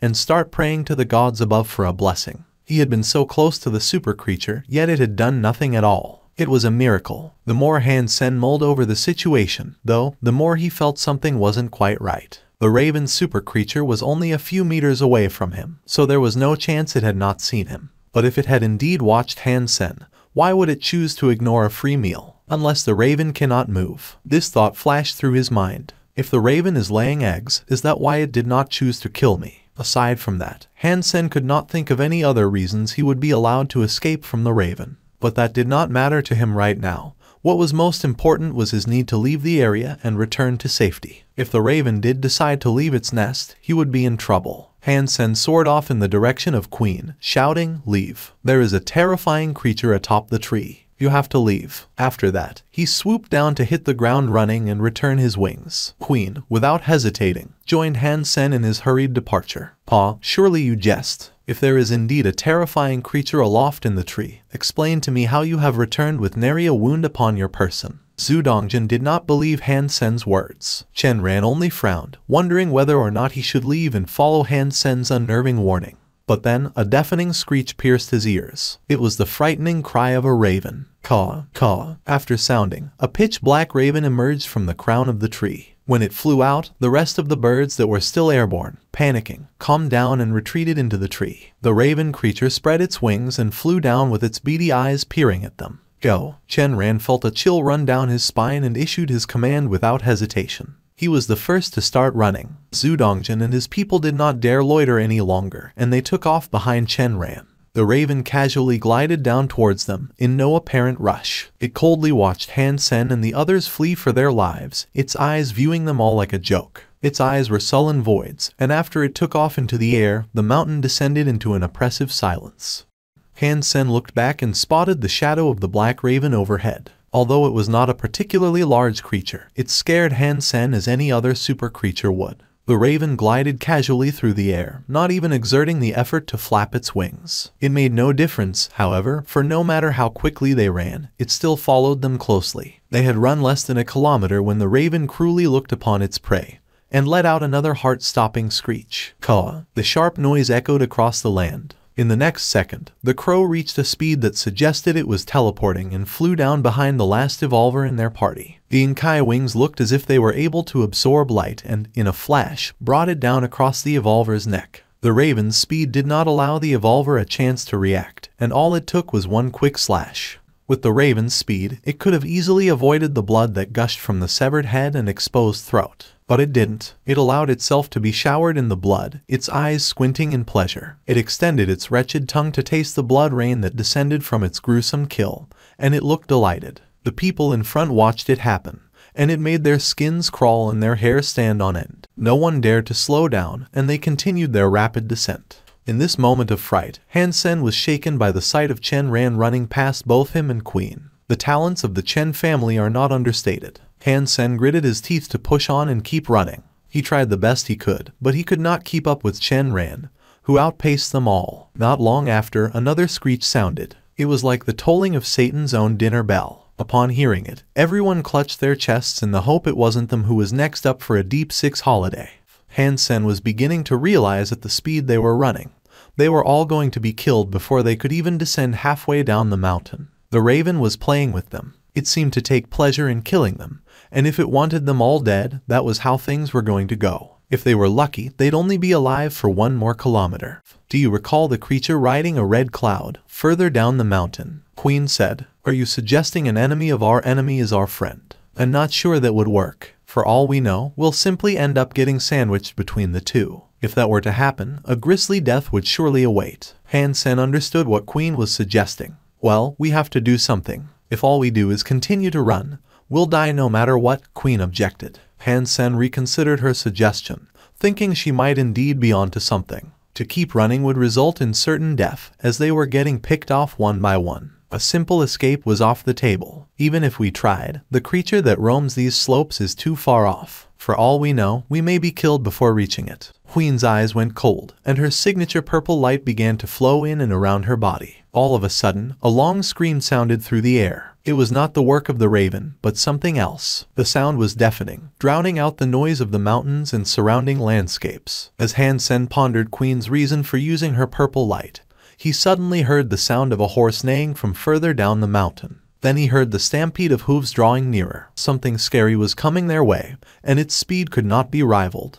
Chen Ran was running as fast as his legs could carry him. All of a sudden, the sight of a red cloud appeared in the distance below. It was the creature that resembled a donkey or horse. Chen Ran stopped his flight, but the red cloud monster was already on its way up to strike him at an alarming speed. Chen Ran's long gray hair all stood up and a windstream began to form around his body, circling him. He jumped 10 meters into the air and dodged the incoming attack. He spun around like a pigeon in the air, jumped once more on the air itself, and landed 10 meters away from his foe. Then he started running once more. This entire scene played out over the course of a second. It was flawless, and it went without a hitch. The strength of the Chen family was impressive. The creature did not return its attention to Chen Ran, but instead turned to look at Queen. As it exhaled, red clouds emerged from its mouth. Streaks of a purple flame danced out of Queen's eyes and her body was cloaked in the same wreaths of purple light. She evaded the monster and proceeded to run downhill. The creature looked as if it recognized Queen. It traced her with its eyes and followed her on her descent without paying heed to anyone else. Han Sen could do little but frown. Their worst-case scenario was coming to life. He did not know what Queen did to elicit the creature's attention, but it was intently locked onto her, with no desire of chasing anyone else. The situation they were in had gone from bad to worse. Another scream erupted from behind, signifying another headless evolver. With more bodies dropping and 2 super creatures now targeting them, their hope of survival was quickly diminishing. All of a sudden, Han Sen saw Queen turn to flee in a different direction. Abandoning their route, it looked as if she desired to lead the creature away from the rest.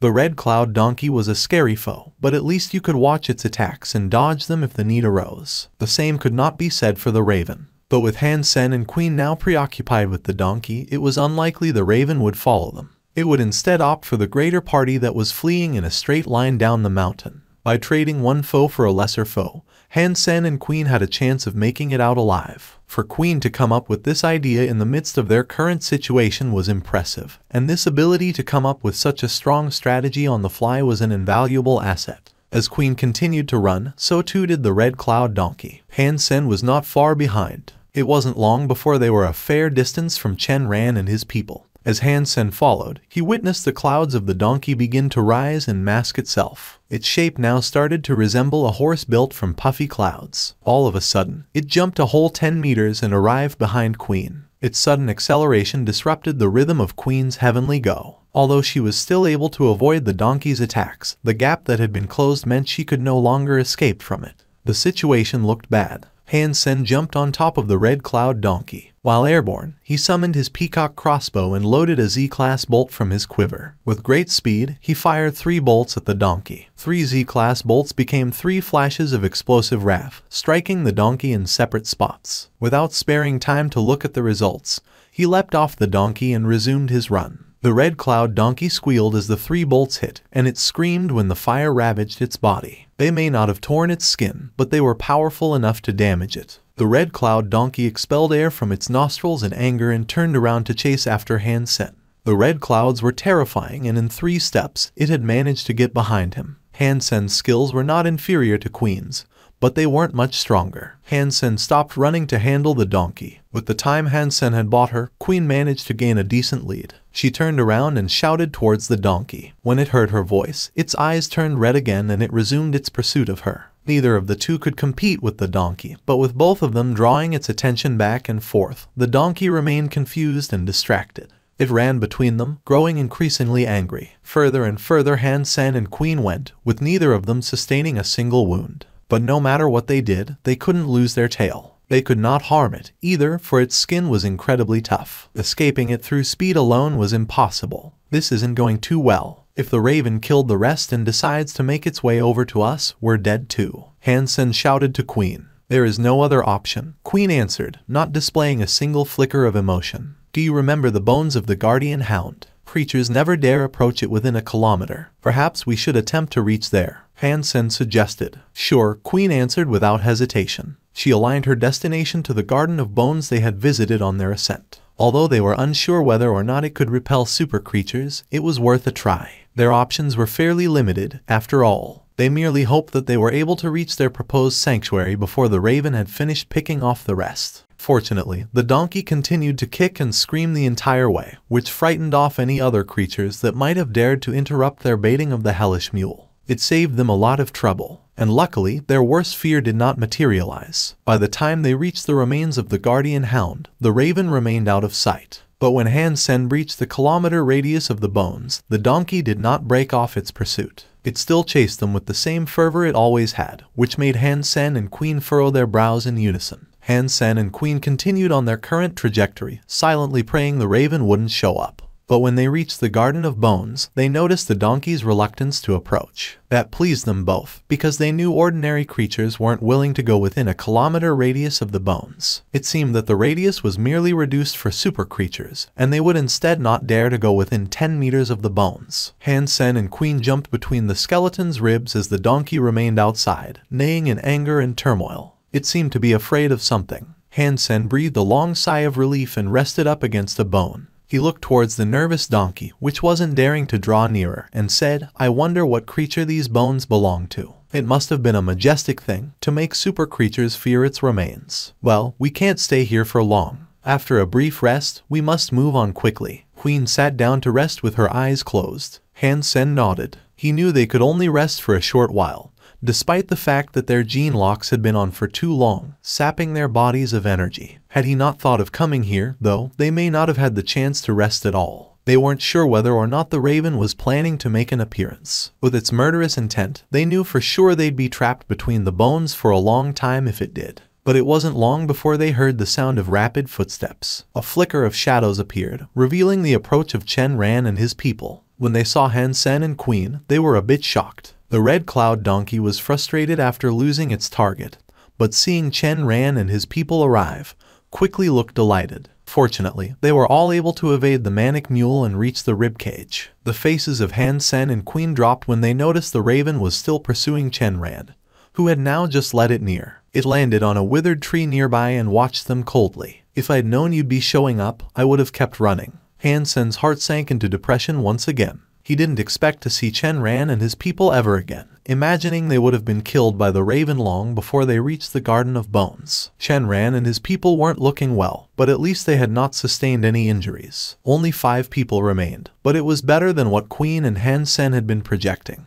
If they had been able to make it here under the ravenous pursuit of the raven, something was not right. Something must have happened. Old Chen, I am surprised. How did you get here? Han Sen looked at Chen Ran and asked. It is difficult for me to explain, Chen Ran sighed, dismissing an explanation. Han Sen knew it would be useless to ask again if Chen Ran wasn't willing to tell him what had happened. He looked outside the ribcage and saw the donkey wandering around in circles, letting out the occasional neigh. The raven made no sound. It remained perched on the tree it had landed on, and simply continued to watch. It is fortunate they won't attack us in here, but I don't see them letting us go anytime soon. I could imagine them waiting us out, watching as we starve to death or die of dehydration. Do you have any ideas, old man? Han Sen asked. There are two most wretched creatures out there. What do you think I can do? Let us remain here for some time, so we may see what becomes of them. For all we know, they'll become bored and eventually decide to move on, Chen Ran said. Han Sen did not ask anymore, so he returned to Queen's side, where she continued to rest with her eyes closed. Activating her gene lock for such an extended period of time was almost too much for Queen. She was not like Han Sen, who possessed Heresy Mantra and Jade Sun Force, and so her stamina and durability were not as great. It was fortunate she did not collapse during their escape.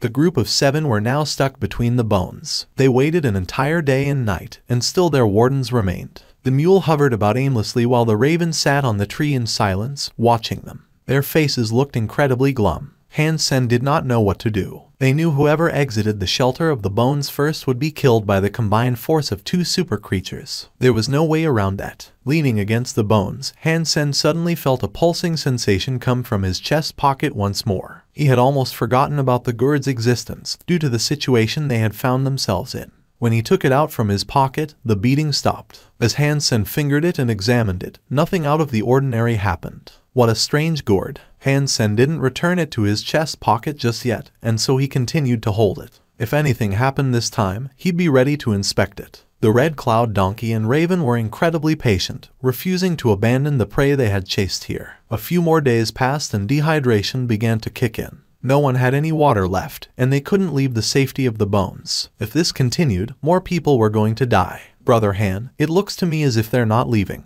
We have to do something soon. Chen Ran walked towards Han Sen, lowering his voice to talk with Han Sen. If you have an idea, then I'm all ears. Han Sen knew it was only a matter of time before Chen Ran would come talk to him again. We are famous evolvers. It'd be quite the gaffe if we were discovered to have died of thirst here, trapped between these bones. After that, Chen Ran continued to say, but these bones are scattered across many kilometers. If we split into 2 teams and run both ways, we may have a chance. What do you think? I suppose we could do that, but what will the teams be? Han Sen thought what Chen Ran was saying made sense. The donkey was nearer the tail of the guardian hound. People who ran that way would be at a big disadvantage. There was every possibility that both super creatures would attack that place too. This is my plan, and I won't needlessly put any of you at risk. I want you all to run out the front while I take the back. Chen Ran sighed. He then said, but I will do this under one condition. Please tell me. Han Sen was surprised Chen Ran was planning to do something so selfless. Zhu Dongjin and the others are my brothers. I am hoping you will take them with you. I am the strongest here, and I am willing to exit via the tailbone and provide you all with the time you need to flee this wretched place, Chen Ran said. Old Chen, Zhu Dongjin and the others were touched, trying to bring words to their mouths. There is no need for you to say anything. I have made my decision. You have followed me for a long time, and there is little more I can teach you. There is little more I can do for you, except this. Besides, I'm a small target. Perhaps by the time the day is through, I'll be the one owing you, Chen Ran smiled. Chen Ran insisted. Zhu Dongjin and the rest of the followers then went with Han Sen and Queen to the skull, while Chen Ran went alone to the tailbone. They both set a timer, and when the time came, both teams would run. The raven continued to watch them, as if it lacked the motivation to move. The Red Cloud Donkey now drifted over to Han Sen's side, which had more people, and neighed at them every now and again. Seeing the Red Cloud Donkey come closer, Zhu Dongjin felt at ease. If it was the raven that chose to come after them, the danger would be far worse. There was a chance of surviving the pursuit of the murder donkey, but not the raven. If it was the raven that chose to be upon them, there would be no hope of survival.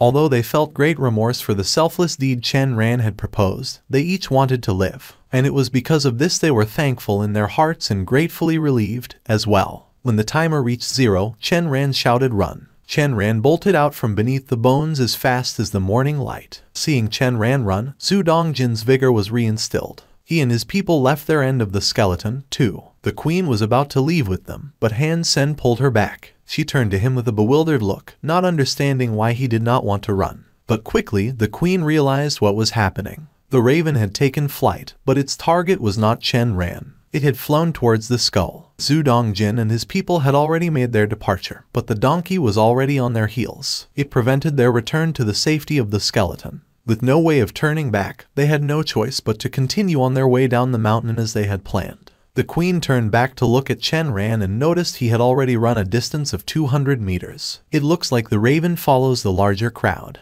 The queen frowned at the thought. Bollocks, Han Sen coldly said. Chen Ran, that old bastard, he played us. The tail may have looked to be a more dangerous exit at first, but look closely. Would the skeleton of a creature this large only have a tail that was a few meters in length? It is broken off. The rest of the tailbone most likely resides below the soil, and that's why Chen Ran was happy to head in that direction. We may not have noticed it, but the creatures are most likely able to sense it. That's why they have favored chasing us. The queen was mortified. He led his own people to a slaughter.